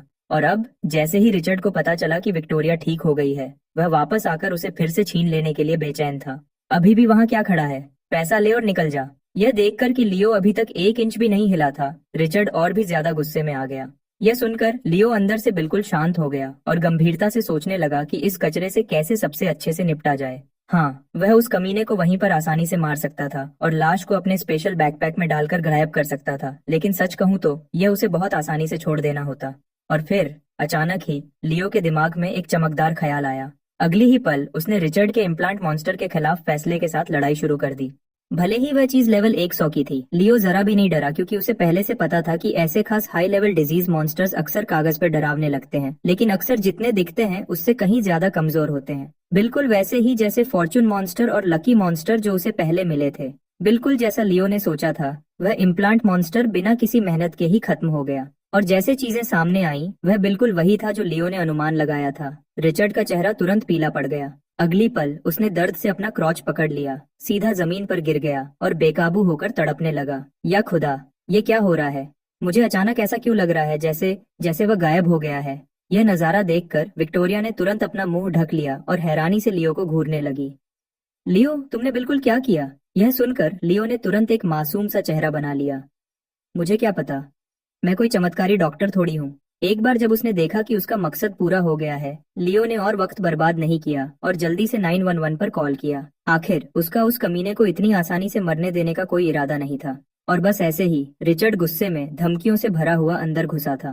फिर भी लियो को एक भी धमकी भरा शब्द बोलने की जरूरत नहीं पड़ी, उससे पहले ही उसने आराम से पूरे संकट को खत्म कर दिया। लेकिन जाहिर है चीजें कभी इतनी आसान नहीं रहने वाली थीं। अगली सुबह जल्दी रिचर्ड हॉस्पिटल के बेड पर आधा मरा हुआ पड़ा था। लानत है, यहाँ कुछ तो पक्का गलत है। मैंने उस इम्प्लांट पर 2 मिलियन खर्च किए थे, वह ऐसे ही गायब कैसे हो गया? उसके तुरंत बाद रिचर्ड ने तुरंत आर्थर को फोन किया। डैड, मेरा वाला गायब हो गया है। आर्थर को पहले तो यकीन ही नहीं हुआ। तुम क्या बकवास कर रहे हो? मैं सच कह रहा हूँ डैड, जो $2 मिलियन का इम्प्लांट मैंने लगवाया था वह सच में गायब हो गया है। रिचर्ड को इतना सीरियस देखकर आर्थर ने इस बात को हल्के में लेने की हिम्मत नहीं की और तुरंत रिवर वैली जनरल हॉस्पिटल की तरफ चल पड़ा। आखिर यह उसका इकलौता बेटा था जिस पर वह अपने खानदान को आगे बढ़ाने के लिए भरोसा करता था। जब आर्थर ने पूरी कहानी समझी तो उसे तुरंत लगा कि यहाँ कुछ अजीब हो रहा है। कुछ टाइम पहले बिजनेस टाइकून क्रिस को एक ऐसी बीमारी हो गई थी जिसका इलाज नहीं था। फिर भी आखिर में एक रहस्यमयी डॉक्टर ने उसे मौत के मुंह से वापस खींच लिया था। अब विक्टोरिया को ब्रेस्ट कैंसर हुआ था और वह भी किसी तरह ठीक हो गई थी, और उसके ऊपर से उसके बेटे का इम्प्लांट रहस्यमयी तरीके से गायब हो गया था, लियो नाम के आदमी से मिलने के तुरंत बाद। क्या ऐसा हो सकता है? यह ख्याल आर्थर के दिमाग में आया और उसके चेहरे पर खुशी छुपाना अचानक मुश्किल हो गया, क्योंकि कुछ टाइम पहले उसे खुद लिवर कैंसर हुआ था, आखिरी स्टेज का लिवर कैंसर। लेकिन अपनी पब्लिकली लिस्टेड कंपनी में बदलाव को असर न करने के लिए उसने नहीं बताया था अपने सबसे करीबी फैमिली मेंबर्स को भी इसके बारे में। इतने टाइम से वह अपने प्राइवेट डॉक्टर पर भरोसा कर रहा था जो उसे जबरदस्ती जिंदा रख रहा था, लेकिन आर्थर सबसे बेहतर जानता था कि यह कोई लंबे टाइम का हल नहीं था। अगर चीजें ऐसे ही चलती रहीं तो शायद वह इतना भी जिंदा नहीं रहेगा कि अपने पोता पोती की परछाई भी देख सके। बाद में जब उसे पता चला कि क्रिस को किसी तरह मौत से वापस खींच लिया गया था, आर्थर के अंदर की उम्मीद जो लगभग खत्म हो चुकी थी फिर से जाग उठी। मसला यह था कि पिछले कुछ दिनों में बहुत सारे लोग और पैसा लगाने के बाद भी उसे उस चमत्कारी डॉक्टर के बारे में जरा सा भी पता नहीं चल पाया था। उसने तो ये भी सोचना शुरू कर दिया था कि भगवान खुद स्टर्लिंग फैमिली को खत्म कर रहा है, लेकिन अब लग रहा था कि शायद उसकी किस्मत अभी खत्म नहीं होनी थी। आर्थर ने तुरंत धीमी आवाज में पूछा, क्या तुम्हें पता है कि वह लियो नाम का आदमी अभी कहाँ है? रिचर्ड ने जवाब दिया, वह तो मुझे सच में नहीं पता। जैसे ही रिचर्ड ने यह सुना, उसने सोचा कि उसका बाप तुरंत उसका बदला लेने की तैयारी कर रहा है, तो उसने जल्दी से आर्थर को अपने साथ लिया, एक वैन में खूंखार दिखने वाले गुंडे भरे और सीधे पिनेकल रेजिडेंसेस की तरफ चल पड़ा जहां लियो ठहरा हुआ था। उसी टाइम क्रिस ने भी लियो को फोन किया। पता चला कि modern herbal medicine industrial park, जो उन दोनों ने मिलकर बनाया था, को अभी अभी लोकल गवर्नमेंट की साल की टॉप 10 बेहतरीन कंपनीज में से एक नाम दिया गया था। उस खबर के बाद उस कंपनी के शेयर के दाम तुरंत बढ़ गए। उसी टाइम इस पूरी बात ने ट्रेडिशनल हर्बल वेलनेस का एक नया क्रेज शुरू कर दिया पूरे इंटरनेट पर। तो क्रिस के अभी फोन करने की वजह यह थी कि उसने जोई को खुद लाने का प्लान बनाया था और इस मौके का फायदा उठाकर लियो का शुक्रिया अदा करना चाहता था उसकी जान बचाने के लिए। क्रिस का इन्विटेशन सुनने के बाद लियो ने मना नहीं किया। आखिर विक्टोरिया पहले से ही जोई की सबसे अच्छी दोस्त थी, तो इस कनेक्शन के होते हुए इसमें कुछ भी गलत नहीं था। लेकिन जैसे ही कॉल खत्म हुई, अचानक दरवाजे पर तेज नॉक हुई। लियर धीरे से बड़बड़ाया, ओ माय गॉड, तुम क्या हो काऊ काऊ? हमने तुम्हारा नाम लिया और तुम तुरंत आ गए। जैसे ही दरवाजा खुला, रिचर्ड गुस्से में अंदर घुसा और वहीं गाली देने लगा। लानत है, कल का यह सब तुम्हारा ही किया धरा था। अगर तुम आज घुटनों पर बैठकर माफी नहीं मांगते तो मेरा नाम स्टर्लिंग नहीं। लेकिन यह सुनने के बाद लियो जरा सा भी घबराया नहीं, क्योंकि वह अच्छे से जानता था कि रिचर्ड के पास कोई सबूत नहीं था। तुम्हारे दिमाग में क्या गड़बड़ है? मेरे पास कोई सुपर पावर्स नहीं है, मैं तुम्हारी छोटी सी चीज को हवा में गायब कैसे कर सकता हूँ? लेकिन जैसे ही उसके मुंह से यह शब्द निकले, लियो को तुरंत लगा कि कुछ गलत है। और सच में रिचर्ड वहीं गुस्से से फट पड़ा। साला, मैंने तुम्हें कभी नहीं बताया कि वह चीज गायब हो गई थी, तुम्हें कैसे पता चला? यह सुनकर आर्थर, जो पास में खड़ा था, असल में और भी ज्यादा खुश दिखा, क्योंकि उस रिएक्शन ने उसे और भी यकीन दिला दिया कि उसके सामने वाला आदमी बहुत हद तक वह चमत्कारी डॉक्टर था जिसे वह बेचैनी से ढूंढ रहा था। उसके तुरंत बाद रिचर्ड ने इस बात पर भरोसा किया कि वह पूरी टीम के साथ आया था और अपना हाथ उठाया, लियो पर हमला करने के लिए तैयार। लेकिन अगले ही सेकंड वह जहां खड़ा था वहीं जम गया, क्योंकि आर्थर पहले ही चल पड़ा और उसके चेहरे पर पूरी ताकत से थप्पड़ मारा, उसके कुछ भी करने से पहले। डैड, मैं रिचर्ड हूँ, इसने मुझे परेशान किया है। रिचर्ड ने अपना चेहरा पकड़ा और लियो की तरफ इशारा किया, पूरे गुस्से में। लेकिन आर्थर ने गरजते हुए जवाब दिया, लानत है, तुम एक चमत्कारी डॉक्टर की बेइज्जती करने की हिम्मत करते हो। मेरा तुम्हें मारना तो अभी भी तुम पर रहम करना है। आर्थर सबसे बेहतर जानता था कि अगर उसके सामने वाला आदमी सच में कैंसर ठीक कर सकता था तो उसके पास जो ताकत थी उसे आम लोग छेड़ नहीं सकते थे। वह पहले ही चिंता करने लगा था कि अगर लियो को ज्यादा परेशान किया गया तो एक बार जब यह चमत्कारी डॉक्टर खुद बदला लेगा तो उसका बेटा शायद या तो मर जाएगा या अपाहिज हो जाएगा। इसलिए उसने पहले रिचर्ड को मारने की कोशिश की थी, लियो का दिल जीतने की उम्मीद में। लेकिन आर्थर खुद को कितना भी होशियार समझ रहा था, उसने कभी नहीं सोचा होगा कि उसका यह कदम पूरी स्टर्लिंग फैमिली को चुपचाप बर्बादी की तरफ एक कदम और बढ़ा रहा था। यह सब देखकर लियो का चेहरा अंदर से और भी ठंडा हो गया। तो ये असल में जानता है कि मैं कौन हूँ? मैंने तो पहले रिचर्ड को सबक सिखाने तक ही रुकने का प्लान बनाया था, लेकिन अब जब मेरी पहचान सबके सामने आ गई है तो आगे की परेशानी खत्म करने के लिए शायद स्टर्लिंग फैमिली को छोड़ने का कोई वजह नहीं बचा है। इतना सोचकर लियो ने अपने दिल में एक आह भरी। लानत है, क्या बर्बादी है। अगर ऐसा होता है तो वह सब एक्स्ट्रा लाशें मेरे आइटम स्टोरेज में और जगह घेरेंगी। जितना वह इसके बारे में सोचता उतना ही उसे गुस्सा आता। आर्थर ने देखा कि लियो अभी तक गुस्से में नहीं आया था और गलती से सोचा कि उसने उसे सच में गुस्सा नहीं दिलाया था, तो उसने तुरंत मौके का फायदा उठाया और खुशामद करते हुए बोला, चमत्कारी डॉक्टर, मैं जानता हूँ कि आप ही वह मशहूर डॉक्टर हैं जिन्होंने क्रिस को ठीक किया था। प्लीज, मैं आपसे भीख मांगता हूँ, मुझे बचा लो। यह कहकर वह सीधे घुटनों पर गिर गया। रिचर्ड ने पहले अंधेपन में आपको नाराज किया था, कृपया बड़े दिल वाले बने और उसके लेवल तक न गिरें। यह कहने के बाद उसने रिचर्ड के सोचने की परवाह नहीं की। उसने जबरदस्ती अपने बेटे को अपने पास खींच लिया और उसे भी घुटनों पर बैठाया। दोनों बेचैनी से लियो के सामने सर झुका रहे थे, लेकिन जितना लियो अपने सामने घुटनों पर बैठे बाप बेटे को देखता उतना ही उसका गुस्सा बढ़ता गया। लानत है, तुमने इतने लोगों के सामने मेरी पहचान फिर से बताने की हिम्मत की। यह तो सीधे मौत को बुलाना है। जैसे ही लियो सोच रहा था कि स्टर्लिंग फैमिली को बिना कोई निशान छोड़े कैसे खत्म किया जाए, अचानक दरवाजे पर एक और नॉक हुई। जैसा सोचा था, जो लोग आए थे वह सिंक्लेयर भाई बहन थे। जैसे ही वह अंदर आया, क्रिस ने तेवरी चढ़ाई और पूछा, वियो, यहाँ असल में क्या हो रहा है? वह और पूछना चाहता था, लेकिन जोई, जो उसके पास खड़ी थी, ने हल्के से उसकी बांह खींचकर उसे अभी और कुछ न कहने का इशारा किया और बाद तक इंतजार करने को कहा। आखिर जोई विक्टोरिया की सबसे अच्छी दोस्त थी, तो नेचुरली उसने विक्टोरिया से इस सब गड़बड़ के बारे में पहले ही काफी कुछ सुन लिया था। कमरे का माहौल हर सेकंड अजीब होता देख लियो अब बातों को लंबा नहीं खींचना चाहता था और पहले स्टर्लिंग बाप बेटे को भेजने की तैयारी की। आज जो हुआ उसके बारे में मैं चाहूं तो नहीं, लेकिन वह अपनी बात पूरी कर पाता। आर्थर ने अचानक उसे फिर से बीच में रोक दिया। चमत्कारी डॉक्टर, प्लीज मुझे बचा लो। मुझे कुछ टाइम पहले आखिरी स्टेज का लिवर कैंसर हुआ था। मैं जानता हूँ कि जिसने क्रिस को ठीक किया था वह आप ही थे। जैसे ही उसने यह कहा, आर्थर क्रिस की तरफ इशारा करना नहीं भूला, जो पास में खड़ा था।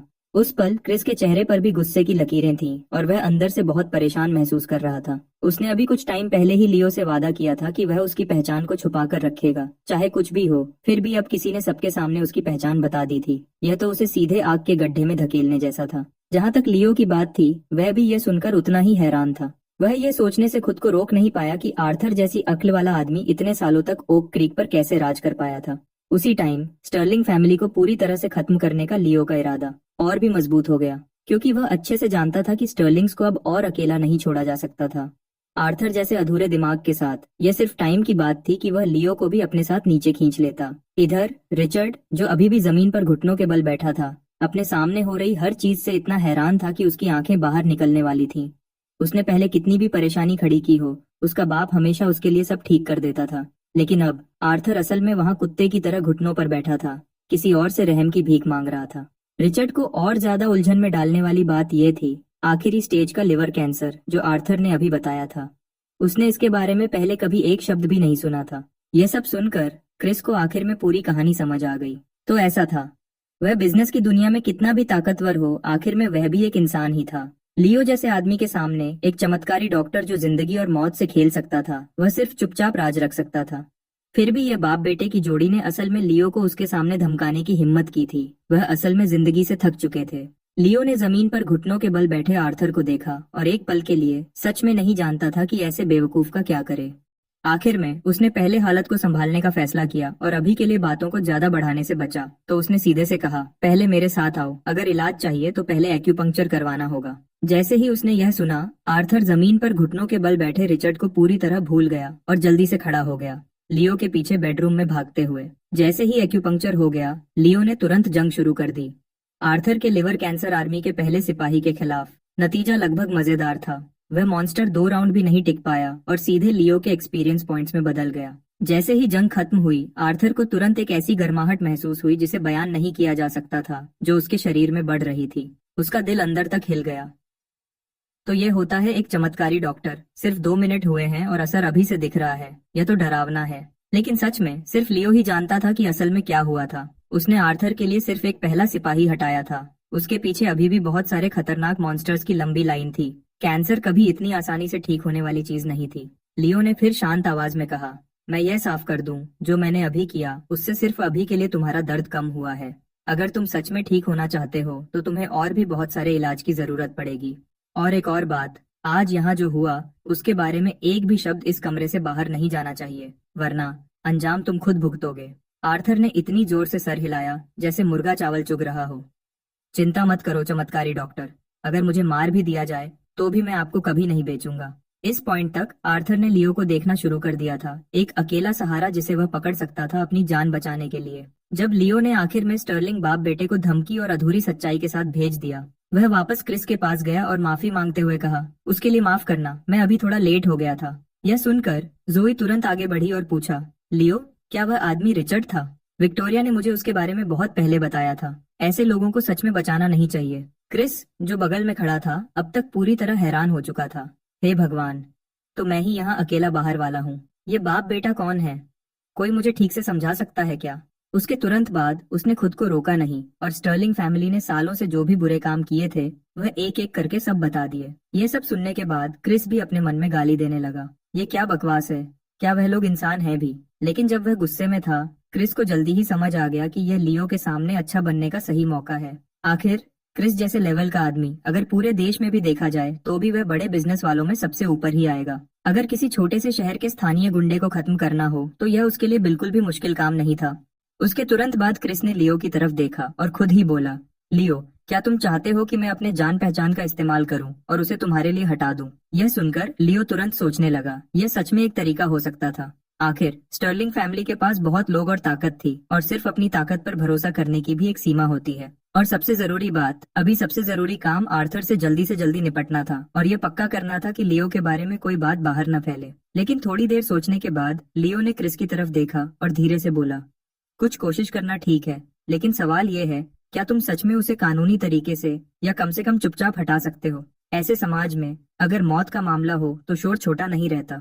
अगर पुलिस सब कुछ वापस खोज निकालती है और मेरी पहचान भी सामने आ जाती है तो इसकी कीमत बहुत ज्यादा होगी। और एक और बात, मैं सिर्फ बाप बेटे की बात नहीं कर रहा, मैं पूरी स्टर्लिंग फैमिली को खत्म करना चाहता हूँ। यह सुनकर क्रिस एक पल के लिए रुक गया। अगर सिर्फ बाप बेटा है तो उनसे निपटना ज्यादा मुश्किल नहीं है, लेकिन अगर पूरी स्टर्लिंग फैमिली को जड़ से उखाड़ना है इतने सारे लोगों के साथ, मैं शुरू कहाँ से करूँ? लेकिन क्योंकि वह पहले ही बड़ी बात बोल चुका था, क्रिस को हिम्मत करनी पड़ी और उसने कहा, लियो, मुझे जल्दी मत करो, मुझे कुछ सोचने दो। यह कहकर उसने सच में अपना सर झुकाया और गंभीरता से सोचने लगा। ज्यादा देर नहीं लगी कि क्रिस की आंखें चमक उठीं, जैसे उसे अचानक कोई बात याद आ गई हो। मुझे मिल गया। क्या तुमने अभी नहीं कहा था कि स्टर्लिंग फैमिली सालों से उस शहर के लोगों को दबा रही है? जब तक हम उन शहर वालों को कोर्ट में आकर गवाही देने के लिए मना सकते हैं, तब मेरी जान पहचान और ताकत के सहारे यह केस पक्का जीत जाएंगे। जोई भी तुरंत बोल पड़ी, बिल्कुल, शहर के लोगों को उन्होंने सालों से परेशान किया है। अब तक तो वह स्टर्लिंग फैमिली से हद से ज्यादा नफरत करते होंगे। पहले वह चुप थे क्योंकि वह डरे हुए थे, लेकिन अगर मेरा भाई उनका साथ देने के लिए आगे आता है तो वह पक्का गवाही देने को तैयार हो जाएंगे। लेकिन उस पल लियो को थोड़ा अलग लगा। अगर स्टर्लिंग फैमिली इतने सालों से ओक क्रीक पर राज कर पाई है तो वह सिर्फ उन चीजों पर भरोसा नहीं कर रहे होंगे जो हमें दिखती हैं। शहर वाले शायद हमारी मदद नहीं कर पाएंगे, फिर भी अभी हमारे पास कोई बेहतर तरीका नहीं है। ठीक है, जब तुम काम करो तो ध्यान रखना, और अगर तुम्हें किसी चीज में मेरी मदद चाहिए तो मुझे तुरंत बताना। लियो का जवाब सुनने के बाद क्रिस और भी ज्यादा कॉन्फिडेंट हो गया और वहीं पर घोषणा की कि 1 महीने के अंदर वह पूरी स्टर्लिंग फैमिली को जड़ से उखाड़ देगा। लेकिन जैसा उसने सोचा था, चीजें उतनी आसानी से नहीं होने वाली थीं। स्टर्लिंग फैमिली इतने समय तक ओक क्रीक पर राज कर पाई, इसकी वजह सिर्फ आर्थर नहीं था। इस पूरे समय पर्दे के पीछे से उस फैमिली को सच में सपोर्ट करने वाली रिचर्ड की माँ मिसेस स्टर्लिंग थी। इस औरत की सबसे बड़ी खासियत लोगों के दिलों को कंट्रोल करना था। ऊपर से वह हमेशा एक गरम दिल, नर्म दिल और मिलनसार औरत की तरह दिखती थी। लेकिन शहर में सबको सच पता था, जब भी रिचर्ड कोई गड़बड़ करता था उसके पीछे की सबसे बुरी और जहरीली सोच लगभग हमेशा उसकी ही होती थी। इन सब सालों में उसने और आर्थर ने एकदम सही डबल एक्ट किया था, एक अच्छा बनकर दूसरा बुरा बनकर। साथ में उन्होंने पूरे ओक क्रीक को उलट पलट कर दिया था। यह औरत न सिर्फ बेरहम थी बल्कि चालाक और हिसाब किताब करने वाली भी थी। स्टर्लिंग फैमिली में उसकी अहमियत बताने की जरूरत नहीं थी, और जैसा लियो ने सोचा था, सिर्फ 1 हफ्ता ही बीता था जब क्रिस का फोन आया। फोन पर क्रिस ने भारी आवाज में कहा कि तीसरे दिन तक उसने पहले ही बहुत सारे सबूत इकट्ठे कर लिए थे जो स्टर्लिंग फैमिली के गुनाहों को उसके जान पहचान के जरिए साबित करते थे। पहले जब तक शहर वाले कोर्ट में आकर गवाही देने को तैयार थे तो पूरी स्टर्लिंग फैमिली को एक ही झटके में गिराने के लिए यह काफी होता, और जब उन शहर वालों को पहली बार पता चला कि कोई ताकतवर आदमी आखिर उनके लिए खड़ा होने को तैयार है तो वह सच में खुशी और राहत के साथ मान गए थे। तब क्रिस को तो लगा था कि केस जीत ही चुके हैं, और उसने पहले ही बहुत सारे रिपोर्टर से कांटेक्ट कर लिया था स्टर्लिंग फैमिली को हमेशा के लिए खत्म करने के लिए। लेकिन कौन सोच सकता था कि आज तक, जब सुनवाई बस कुछ ही देर में शुरू होने वाली थी, वही शहर वाले जिन्होंने इतनी जल्दी वादा किया था अचानक सब बदल जाएंगे, एक के बाद एक। अब वह कहने लगे कि वह क्रिस को बिल्कुल नहीं जानते और स्टर्लिंग फैमिली ने उन्हें कभी परेशान नहीं किया। एक छोटी लड़की तो आंखों में आंसू लिए आगे आई और बोली कि इन सालों में स्टर्लिंग फैमिली ने शहर में स्कूल और हॉस्पिटल बनाए हैं और अक्सर उस जैसे गरीब परिवारों की मदद की है, जिसकी वजह से वह पूरे शहर के सबसे अच्छे लोग हैं। कोई भी देखकर बता सकता था कि लड़की की आंखों में आंसू भरे थे और वह बेचारी और दुखी लग रही थी। उस चेहरे से साफ पता चल रहा था कि उसे स्टर्लिंग फैमिली ने मजबूर किया था। जैसे ही लियो ने यह सुना, वह गुस्से से भर गया। उसने कभी सोचा नहीं था कि स्टर्लिंग फैमिली की पहुंच इतनी दूर तक हो सकती है, कि वह एक छोटी लड़की को भी मजबूर कर सकते हैं कि वह आकर उनके लिए झूठी गवाही दे। लगता है इस बार मुझे खुद मिसेस स्टर्लिंग से मिलना पड़ेगा। यह समझते हुए कि हालत कितनी गंभीर हो गई थी, लियो तुरंत ओक क्रीक कोर्ट हाउस के दरवाजे की तरफ चल पड़ा। उसी समय, क्योंकि आर्थर को लियो से कई दिनों तक कोई और इलाज नहीं मिला था, उसकी हालत डरावनी तेजी से खराब होने लगी थी। जो पहले सिर्फ लेवल 20 का लिवर कैंसर आर्मी का सेंट्यूरियन था, वह अब पूरी तरह से बदलकर लेवल 30 का म्यूटेटेड लिवर कैंसर मॉन्स्टर बन गया था। और ऐसे मॉन्स्टर्स, ऐसी बीमारियां जो इलाज में देरी की वजह से सफलता से बदल गई थीं, आमतौर पर उनका अपना एक खास एरिया होता था। एक बार उस एरिया में लड़ाई शुरू हो जाती तो लियो की सारी शक्तियां बहुत कम हो जाती और बड़े लेवल के म्यूटेटेड मॉन्स्टर्स के खिलाफ वह सीधे कंफ्यूज्ड हो सकता था। उस हालत में लियो के हमले किसी भी पल पलटकर उसे खुद को भी लग सकते थे।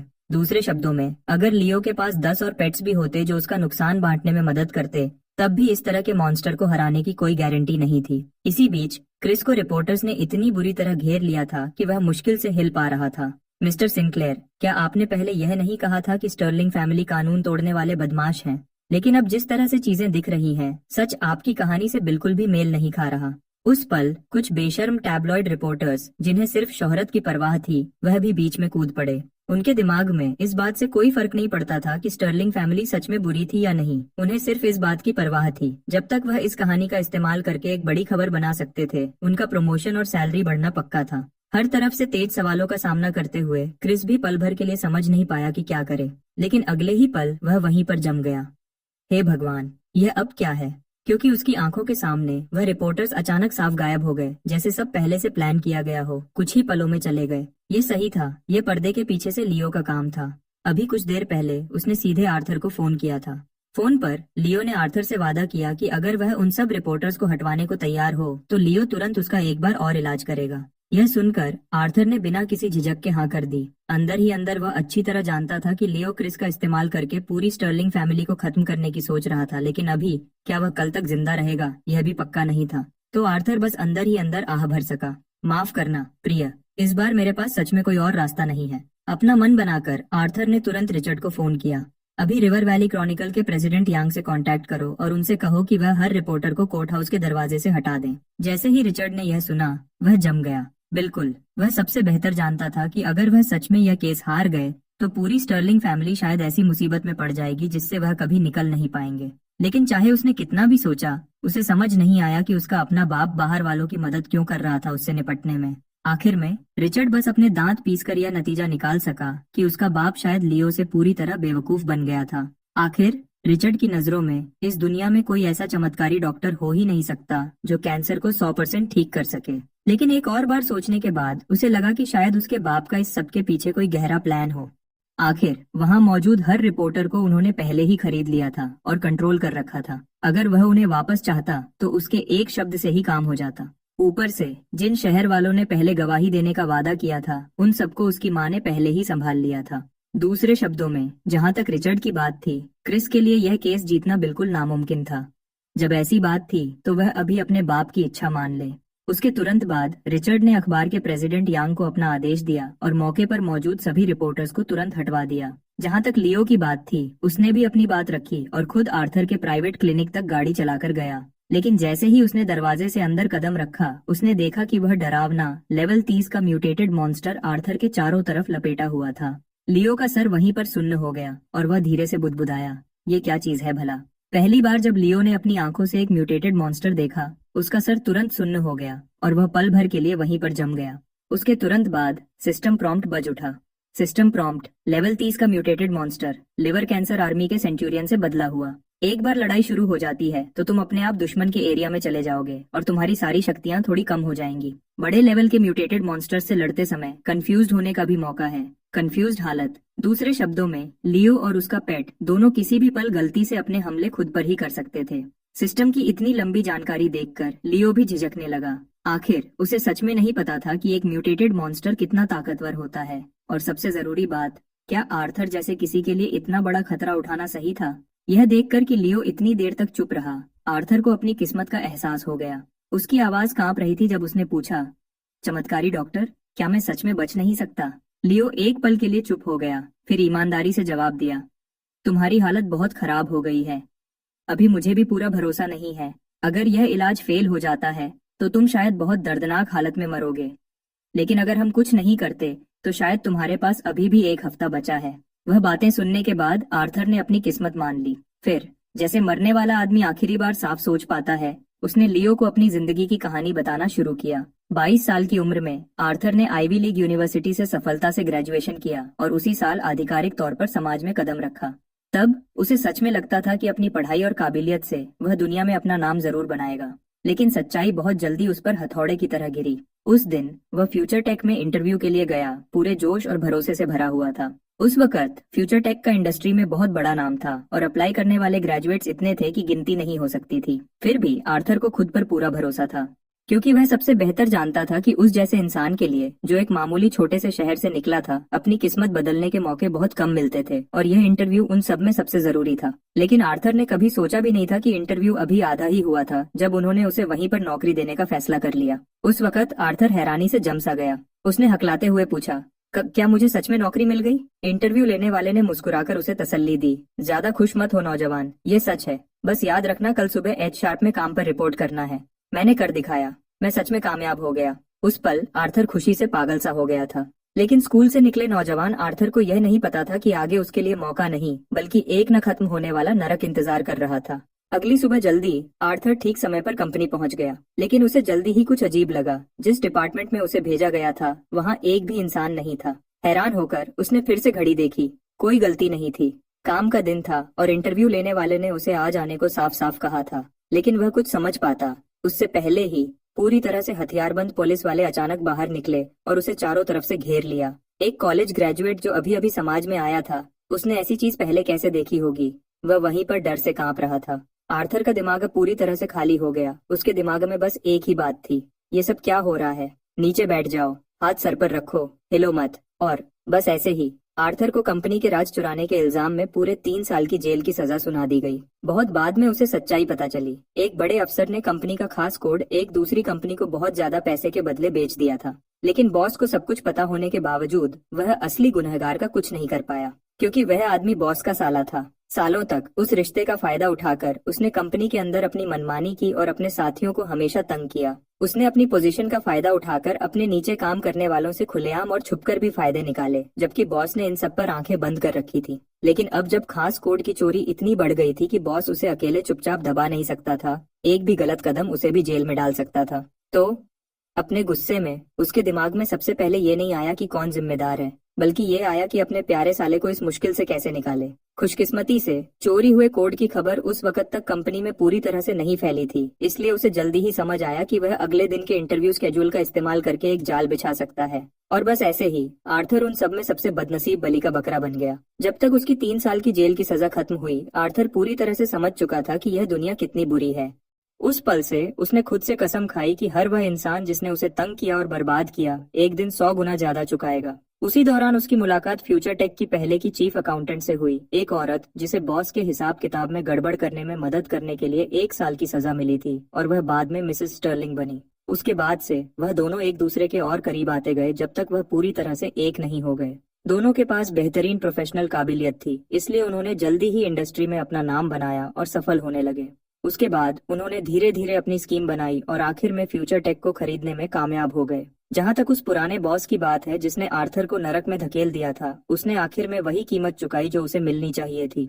अगली सालों में उनका बिजनेस और बड़ा होता गया और उनकी पहुंच और दूर तक फैलती गई, और ताकत और पैसे के नशे में उनकी सोच पूरी तरह से खराब हो गई। यह कहावत, जो ड्रैगन को मारते हैं वह खुद ड्रैगन बन जाते हैं, उनमें सबसे बुरे तरीके से सच हुई। बाद में एक हादसे की वजह से आर्थर ने इतना बड़ा जुर्म किया कि उसे हमेशा के लिए सजा मिलनी चाहिए थी। यह सिर्फ इसलिए था क्योंकि मिसेस स्टर्लिंग ने पहले से इंतजाम कर रखे थे कि वह मुश्किल से एक और जेल की सजा से बच गया। उसके बाद अपनी ताकत को फिर से बनाने और दोबारा उठने के लिए वह दोनों बस आर्थर के गांव ओक क्रीक वापस चले गए। आर्थर के बिजनेस दिमाग और मिसेस स्टर्लिंग के बेरहम तरीकों पर भरोसा करते हुए इस जोड़े को ओक क्रीक के पूरे स्थानीय दबंग बनने में सिर्फ कुछ साल लगे। जब तक वह कहानी में यहाँ तक पहुंचा, आर्थर इतना रो रहा था कि मुश्किल से सांस ले पा रहा था। यह सब मेरी सजा है, मैंने अपने गांव के लोगों को निराश किया।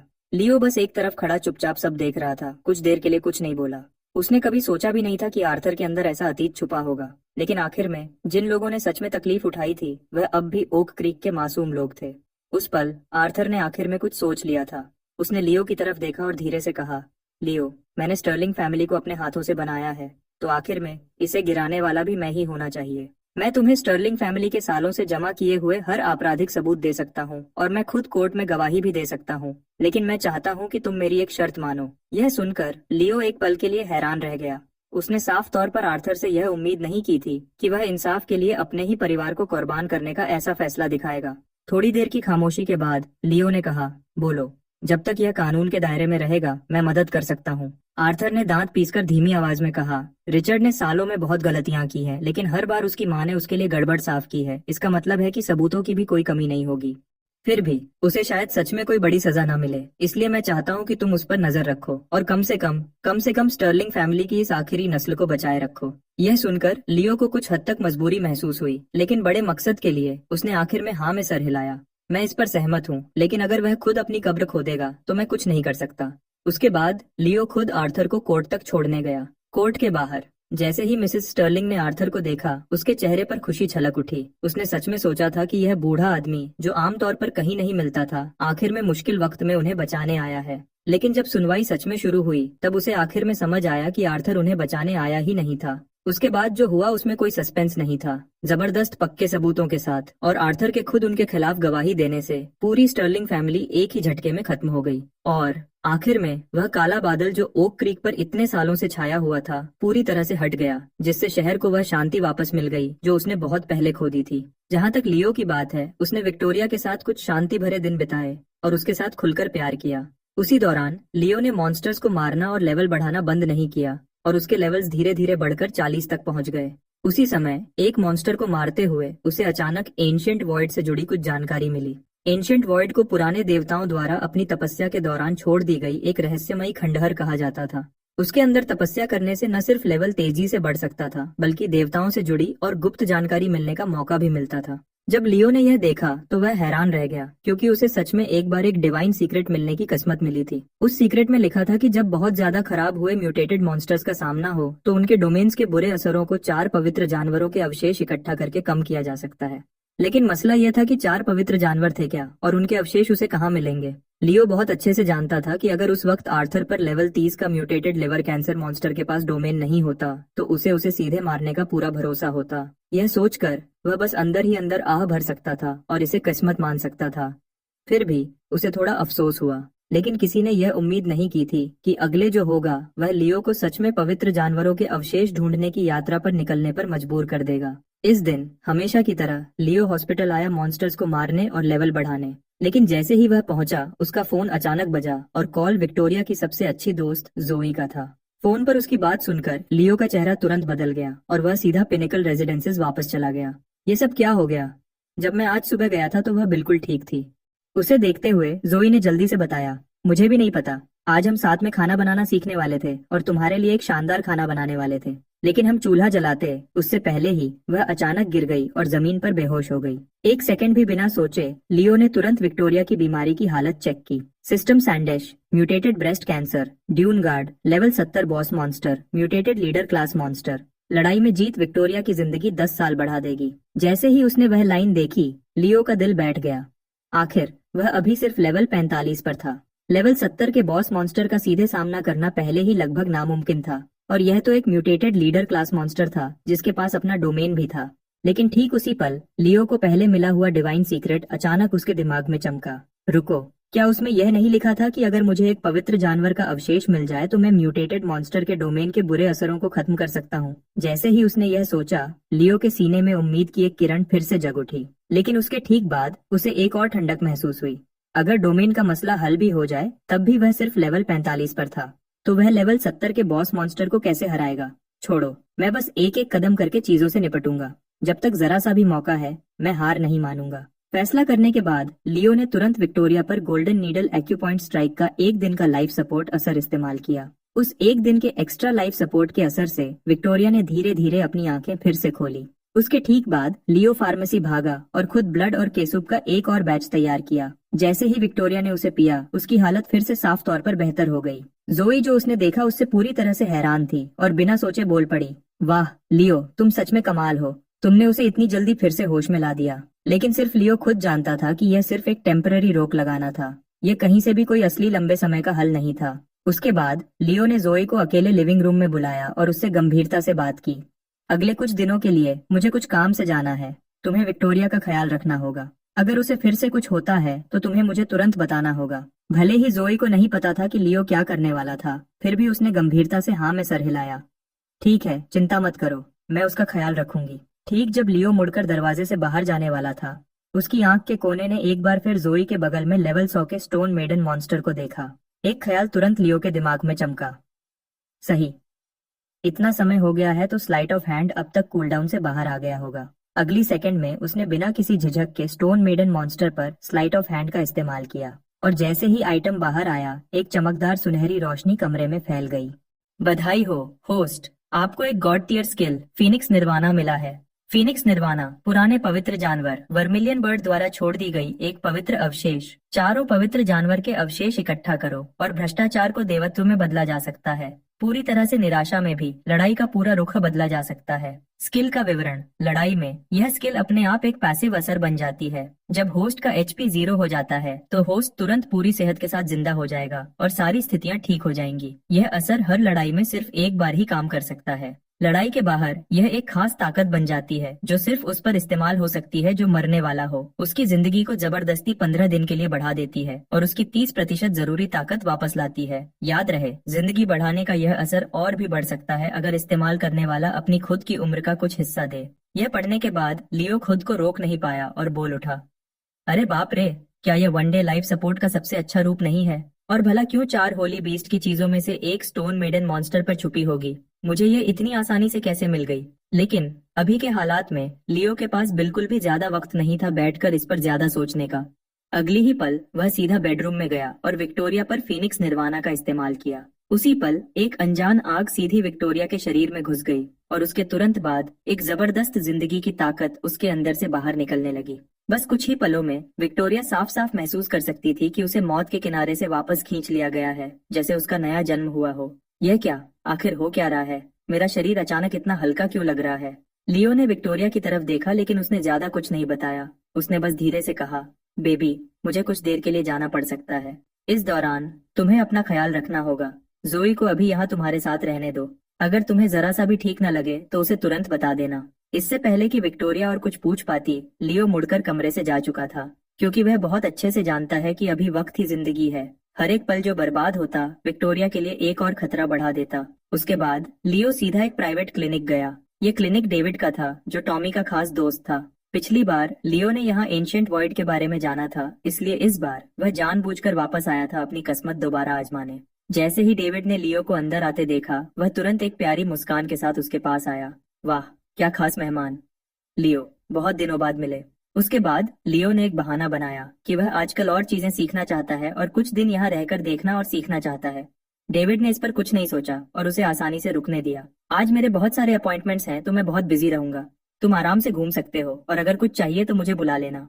ठीक है, तुम अपना काम करो। अगर मुझे कुछ समझ नहीं आया तो मैं तुमसे तुम्हारा काम खत्म होने के बाद पूछूंगा। ठीक है, ठीक है। यह कहकर डेविड मुड़ा और मरीजों को देखने लगा। इसी बीच लियो चुपचाप एक तरफ खड़ा था, हर मरीज पर मौजूद बीमारी वाले मॉन्स्टर्स को चुपचाप देखता हुआ। पहले तो उसने सोचा था कि किस्मत उसका साथ देगी, लेकिन उसे हैरानी हुई कि पूरे 5 दिन मेहनत करने के बाद भी उसे एक भी खास बीमारी वाला मॉन्स्टर नहीं मिला था। छठे दिन तक लियो आखिरकार बेचैन होने लगा था और उसने अपनी किस्मत कहीं और आजमाने का फैसला किया। डेविड को अलविदा कहने के बाद वह मुड़ा और क्लिनिक से निकलने की तैयारी करने लगा, लेकिन उसी पल भीड़ के बीच एक चमकती हुई रोशनी अचानक लियो की आंखों में आ गई। जब उसने उस पर ध्यान दिया तो सिस्टम का मैसेज तुरंत दिखा।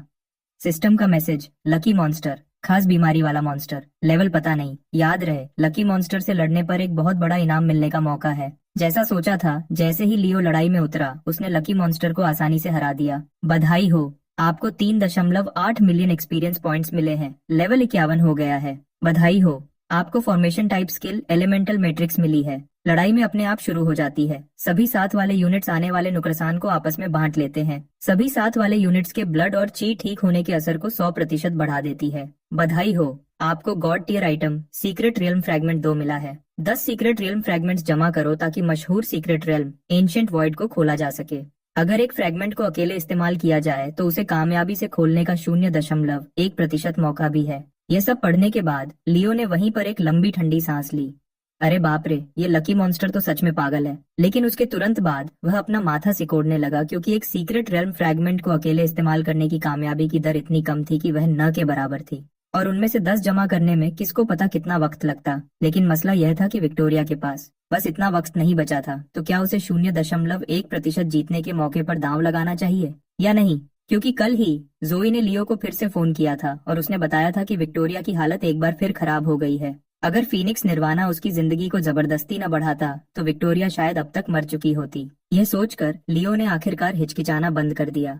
अपने दांत पीसते हुए उसने सीधा एक सीक्रेट रेल्म फ्रैगमेंट का इस्तेमाल किया। आखिर अगर वह सच में तब तक इंतजार करता जब तक उसने सभी 10 फ्रैगमेंट्स जमा नहीं कर लिए होते, तो विक्टोरिया तब तक जिंदा कैसे रह पाती।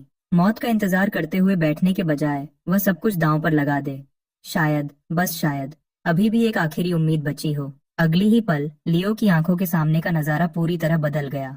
उसके हाथ में मौजूद फ्रैगमेंट धीरे से हवा में ऊपर उठने लगा। उसी वक्त उसमें से एक अजीब और रहस्यमयी रोशनी निकलने लगी। लेकिन अगले ही पल लियो वहीं पर जम गया। एक जोर की आवाज के साथ फ्रैगमेंट अचानक धूल में बदल गया और उसकी आंखों के सामने गायब हो गया। यह देखकर लियो का दिल तुरंत बैठ गया। लेकिन जब उसने अपना सर नीचे किया और अपने हाथ में बचे आखिरी फ्रैगमेंट को देखा, तो जैसे उसने अचानक कोई बहुत बड़ा फैसला कर लिया हो।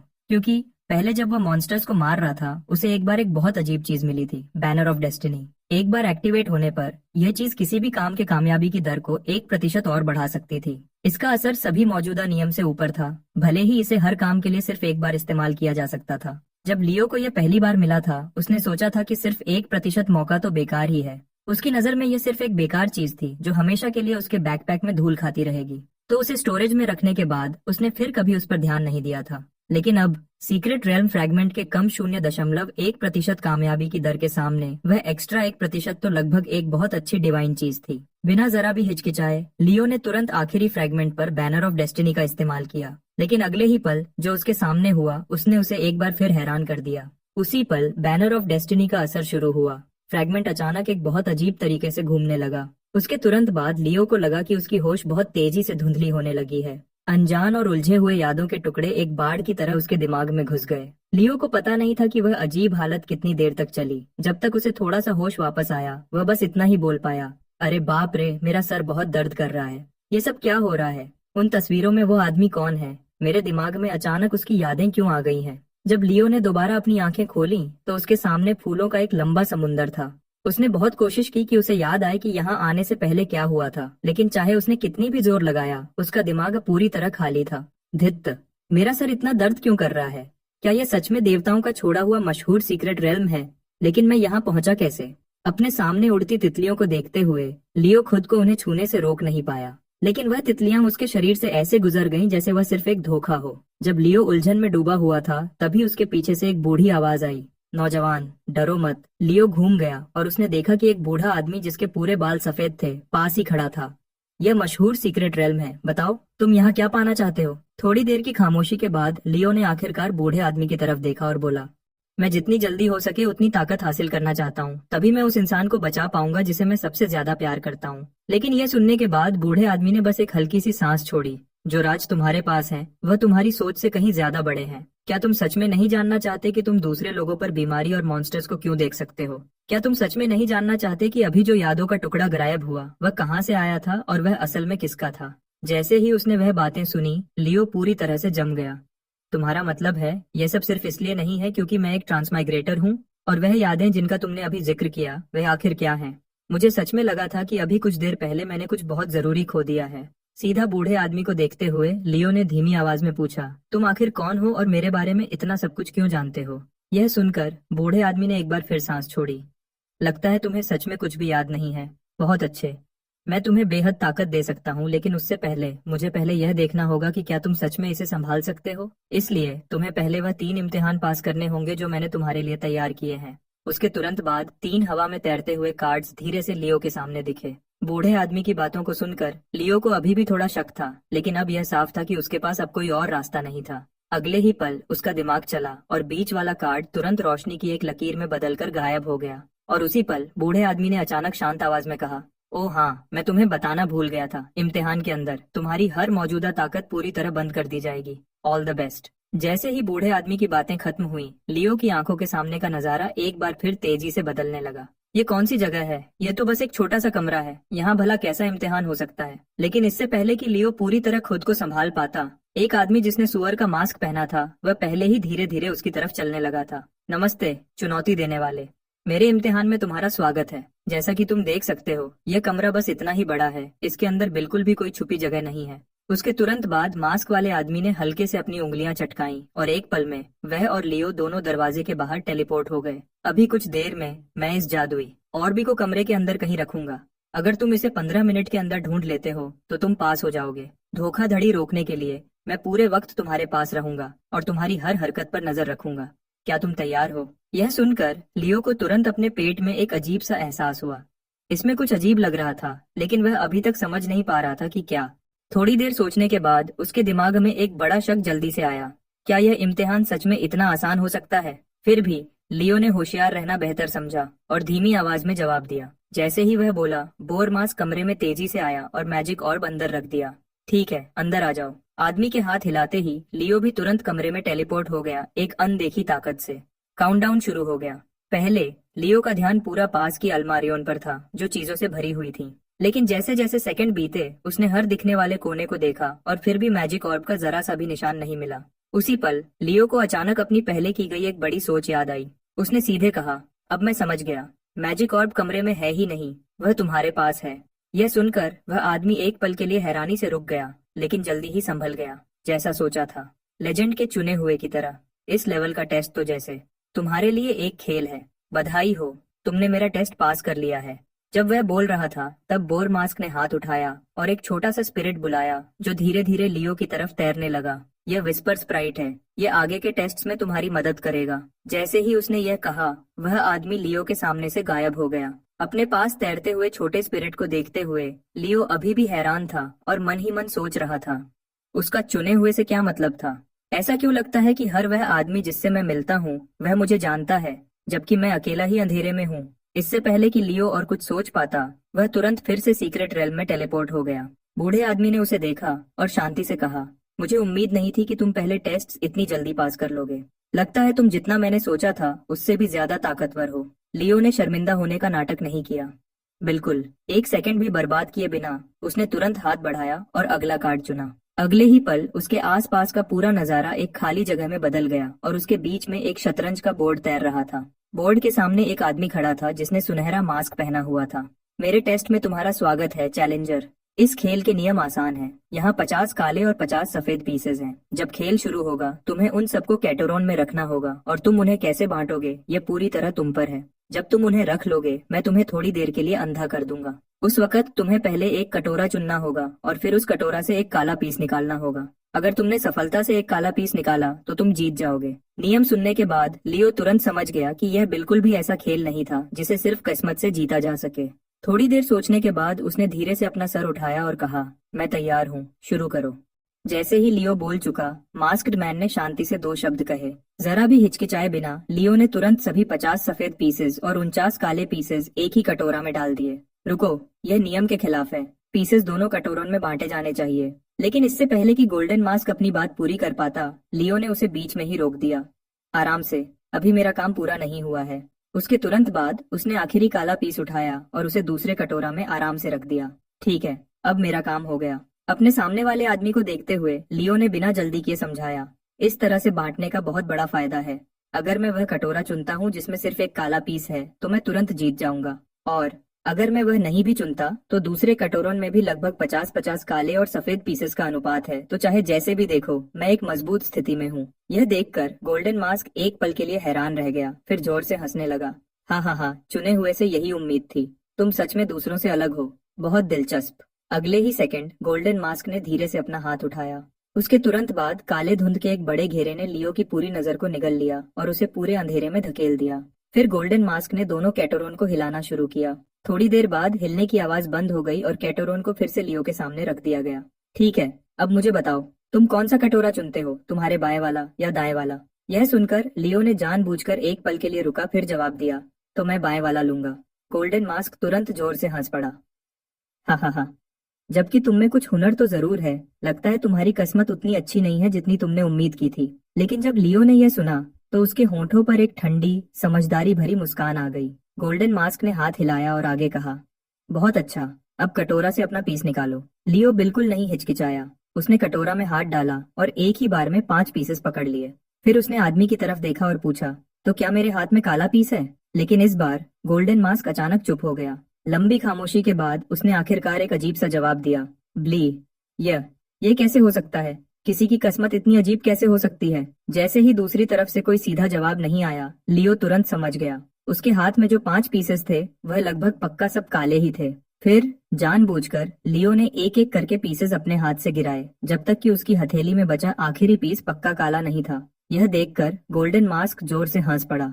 हाँ हाँ हाँ, लगता है तुम जितना मैंने सोचा था उससे भी ज्यादा ताकतवर हो। किस्मत की देवी ने भी तुम्हारा साथ देने का फैसला किया है। बधाई हो, तुमने मेरा टेस्ट पास कर लिया है। जब वह बोल रहा था उसने रोशनी का एक गोला बुलाया और उसे धीरे से लियो के पास वाले विस्पर स्प्राइट में मिला दिया। जैसे ही छोटे स्पिरिट ने उस चमकते हुए घेरे को छुआ, उसके छोटे से शरीर से एक बहुत ही डरावनी शक्ति फट पड़ी। यह शक्ति तुम्हारे स्पिरिट को सबसे अच्छी ताकत देगी।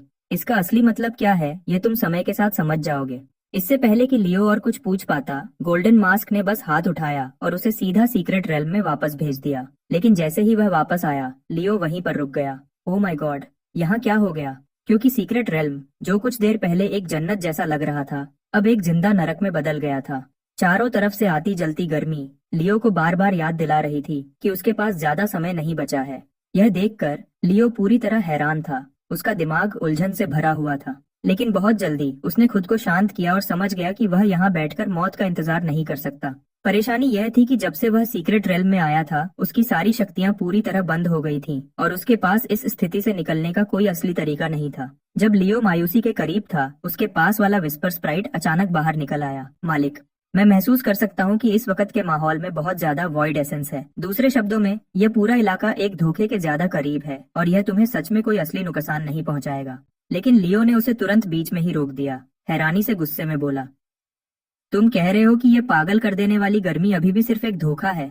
अगर असली चीज सामने आती तो क्या मैं वहीं पर भाप नहीं बन जाता? लियो तुरंत विस्पर स्प्राइट की तरफ मुड़ा और गहरी आवाज में पूछा, क्या तुम्हें कुछ और पता है? मैं इस धोखे को कैसे तोड़ूं? लेकिन विस्पर स्प्राइट ने जवाब देने से पहले हिचकिचाया। ऐसा नहीं है कि इसे तोड़ने का कोई तरीका नहीं है, बस तुम्हें वह चीज कुर्बान करनी पड़ेगी जो तुम्हारे दिल में सबसे प्यारी है। जैसे ही उसने यह सुना, लियो गुस्से में आ गया। मेरे पास सबसे कीमती चीजें मेरी प्रतिभा और दिव्य वस्तुएं हैं। अगर मैं उन्हें कुर्बान करता हूँ तो मेरी ताकत बहुत कम हो जाएगी। भूलो मत, मैं यहाँ ताकतवर बनने और विक्टोरिया को बचाने आया हूँ। और तुम कहीं से भी आ गए हो, मैं तुम्हारी हर बात पर पूरा भरोसा नहीं कर सकता। लियो ने उसे घूरा और आगे पूछा, इसके अलावा क्या सच में कोई और तरीका नहीं है? यह सुनकर विस्पर स्प्राइट एक पल के लिए चुप हो गया, फिर दोबारा बोला, ऐसा नहीं है कि बिल्कुल कोई और तरीका नहीं है। मैं खुद को कुर्बान करके तुम्हारे लिए धोखा तोड़ सकता हूँ, लेकिन अगर तुम मेरी मदद खो देते हो तो तुम आगे के टेस्ट्स पास नहीं कर पाओगे। मैं साफ महसूस कर सकता हूँ तुम मुझ पर पूरा भरोसा नहीं करते, तो तुम्हारे नजरिए से मुझे कुर्बान करना शायद ज्यादा सुरक्षित विकल्प हो। यह सुनकर लियो चुप हो गया। जिस तरह से वह दिख रहा था, स्प्राइट का सच में कोई बुरा इरादा नहीं लग रहा था। लेकिन अगर उसकी बात सच थी और उसे खोने का मतलब था कि वह बाकी टेस्ट्स में शायद फेल हो जाएगा, तो सीक्रेट रेल में यह पूरा सफर बेकार हो जाता। इस सोच पर लियो फिर से हिचकिचाने लगा। थोड़ी देर की कशमकश के बाद लियो ने आखिरकार अपने दांत पीसे और अपना फैसला किया। वह अपनी सबसे मजबूत प्रतिभा, एडमेंट बॉडी, को कुर्बान करेगा। जैसे ही रोशनी की एक अजीब चमक उस पर पड़ी, लियो को अचानक लगा जैसे उसकी जिंदगी से कुछ बहुत जरूरी चीज छीन ली गई हो। उसके तुरंत बाद विस्पर स्प्राइट ने अपनी शक्ति का इस्तेमाल करना शुरू किया और उसके सामने का धोखा धीरे धीरे टूटने लगा। यह देखकर लियो खुद को बड़बड़ाने से रोक नहीं पाया। ओ माय गॉड, इस विस्पर स्प्राइट में सच में कुछ खास है।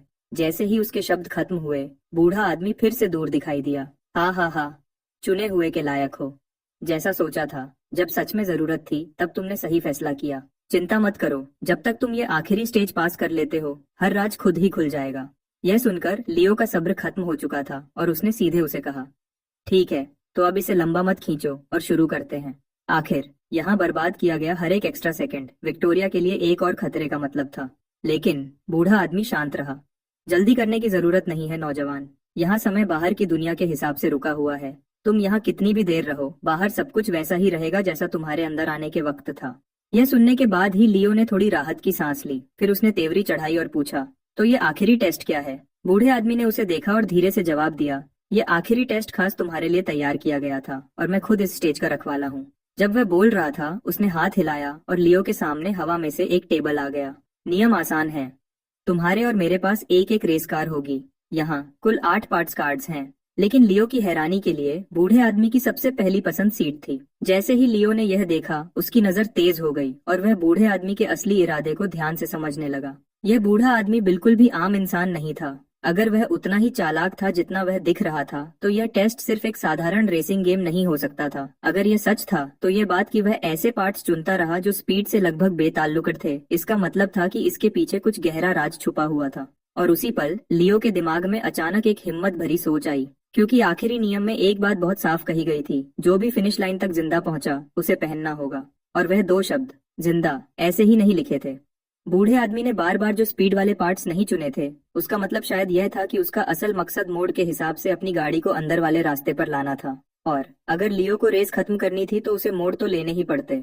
जिस पल वह ऐसा करता, बूढ़ा आदमी उस मौके का फायदा उठाता। वह तब जोर से स्पीड बढ़ाता, सीधा लियो की गाड़ी से टकराता और उसे पूरी तरह रेस से बाहर कर देता। अगर सच में यही प्लान था, तो यह जिसे रेस कहा जा रहा था, वह कहीं ज्यादा डरावनी थी जितना लियो ने पहले सोचा था। यह देखकर कि लियो अभी भी कुछ नहीं चुन रहा था, बूढ़ा आदमी आखिर में उसे पूछने के लिए बोला, क्या बात है नौजवान? एक ही ब्रेक का हिस्सा पहले ही तुम्हारे पास है। सबसे बड़ा फायदा अब साफ साफ तुम्हारे हाथ में है, तो अब किस बात की हिचकिचाहट है? लेकिन यह सुनने के बाद लियो को और ज्यादा यकीन हो गया कि उसका शक सही था। उस वक्त सिर्फ एक विंडशील्ड और दूसरा स्टीयरिंग व्हील बचे थे। बिना किसी हिचकिचाहट के लियो ने हाथ बढ़ाया और स्टीयरिंग व्हील उठा लिया। फिर उसने अपनी नजरें बूढ़े आदमी की तरफ उठाई और धीरे से बोला, हर वह पार्ट जो आपने चुना, उसका स्पीड से कोई लेना देना नहीं है। और अब सबसे जरूरी स्टीयरिंग व्हील भी मेरे हाथ में है। मैं सच में जानना चाहता हूँ, ऐसे हालातों में आप मुझे कैसे हराने का प्लान बना रहे हैं? यह सुनकर बूढ़े आदमी के चेहरे से वह छुपाव साफ हट गया और वह बस एक अजीब से भरोसे के साथ मुस्कुराया। नौजवान, ऐसा शायद ना हो। लेकिन जिस पल लियो ने देखा कि बूढ़ा आदमी कितना जीत का यकीन रखता था, उसे उलटा अंदर से पूरा सुकून मिल गया। जब दोनों ने अपने पार्ट्स चुन लिए तो हर एक ने अपनी रेस गाड़ी को बदलना शुरू कर दिया, और जैसा लियो ने शुरू से ही सोचा था, बूढ़े आदमी ने आखिर में अंदर वाला रास्ता चुना। जैसे ही काउंटडाउन 0 पर आया, उन दोनों के बीच की रेस शुरू हो गई। लियो बहुत साफ जानता था कि जब तक वह आमतौर पर गाड़ी चलाता रहा और अपनी असल सोच को ज्यादा जल्दी नहीं दिखाया, उसने आधी से ज्यादा लड़ाई पहले ही जीत ली थी। ज्यादा देर नहीं लगी जब दोनों गाड़ियां एक के बाद एक पहले मोड़ की तरफ तेजी से बढ़ी। जिस पल बूढ़े आदमी को मौका मिला, उसकी आंखों में एक ठंडी चमक दिखी और उसने एक्सेलरेटर को पूरा दबा दिया। उसी पल लियो का शक पूरी तरह सही साबित हुआ। बूढ़े आदमी के पास न स्टीयरिंग व्हील था और न ब्रेक्स, तो स्पीड का यह अचानक बढ़ना ही उसकी जीत का एक ही रास्ता था। वह मोड़ और तेज रफ्तार का इस्तेमाल करना चाहता था ताकि लियो को सीधा ट्रैक से बाहर कर दे। जिस पल लियो को यह समझ आया, उसके पास बचने का कोई मौका नहीं था। वह बिल्कुल भी हिचकिचाया नहीं। उसने तुरंत ब्रेक्स दबाए और जोर से स्पीड कम की, बचने के लिए। नतीजा यह हुआ कि बूढ़े आदमी की रेस गाड़ी, जिसमें न ब्रेक्स थे और न स्टीयरिंग व्हील, बिल्कुल भी संभल नहीं पाई। वह सीधी ट्रैक से उतर गई और नीचे गहरी खाई में जा गिरी। और बस ऐसे ही लियो ने आखिर में रेस बाल बाल बचकर खत्म की। उसने लंबी सांस छोड़ी और हैरानी से बोला, बाप रे, ये तो बहुत करीब था। मैं तो अभी अपनी जान गंवा देता। जिस पल उसने बोलना खत्म किया, बूढ़ा आदमी उसके सामने वापस आ गया, लियो को एक उलझे हुए चेहरे से देखते हुए। नौजवान, मैं मानता हूँ तुम कमाल के हो। मुझे सच में उम्मीद नहीं थी कि तुमने शुरू से ही मेरे इरादों को समझ लिया था और फिर भी उसे इतनी अच्छी तरह छुपा कर रखा। लियो ने उसकी बातों पर वक्त बर्बाद करना ठीक नहीं समझा और तुरंत उससे पूछा, ठीक है, अब तुम आखिर में मुझे अपने बारे में सब कुछ बता सकते हो, है ना? और उस बेजोड़ ताकत का क्या जो तुमने मुझे पहले वादा की थी, तुम मुझे वह कब देने वाले हो?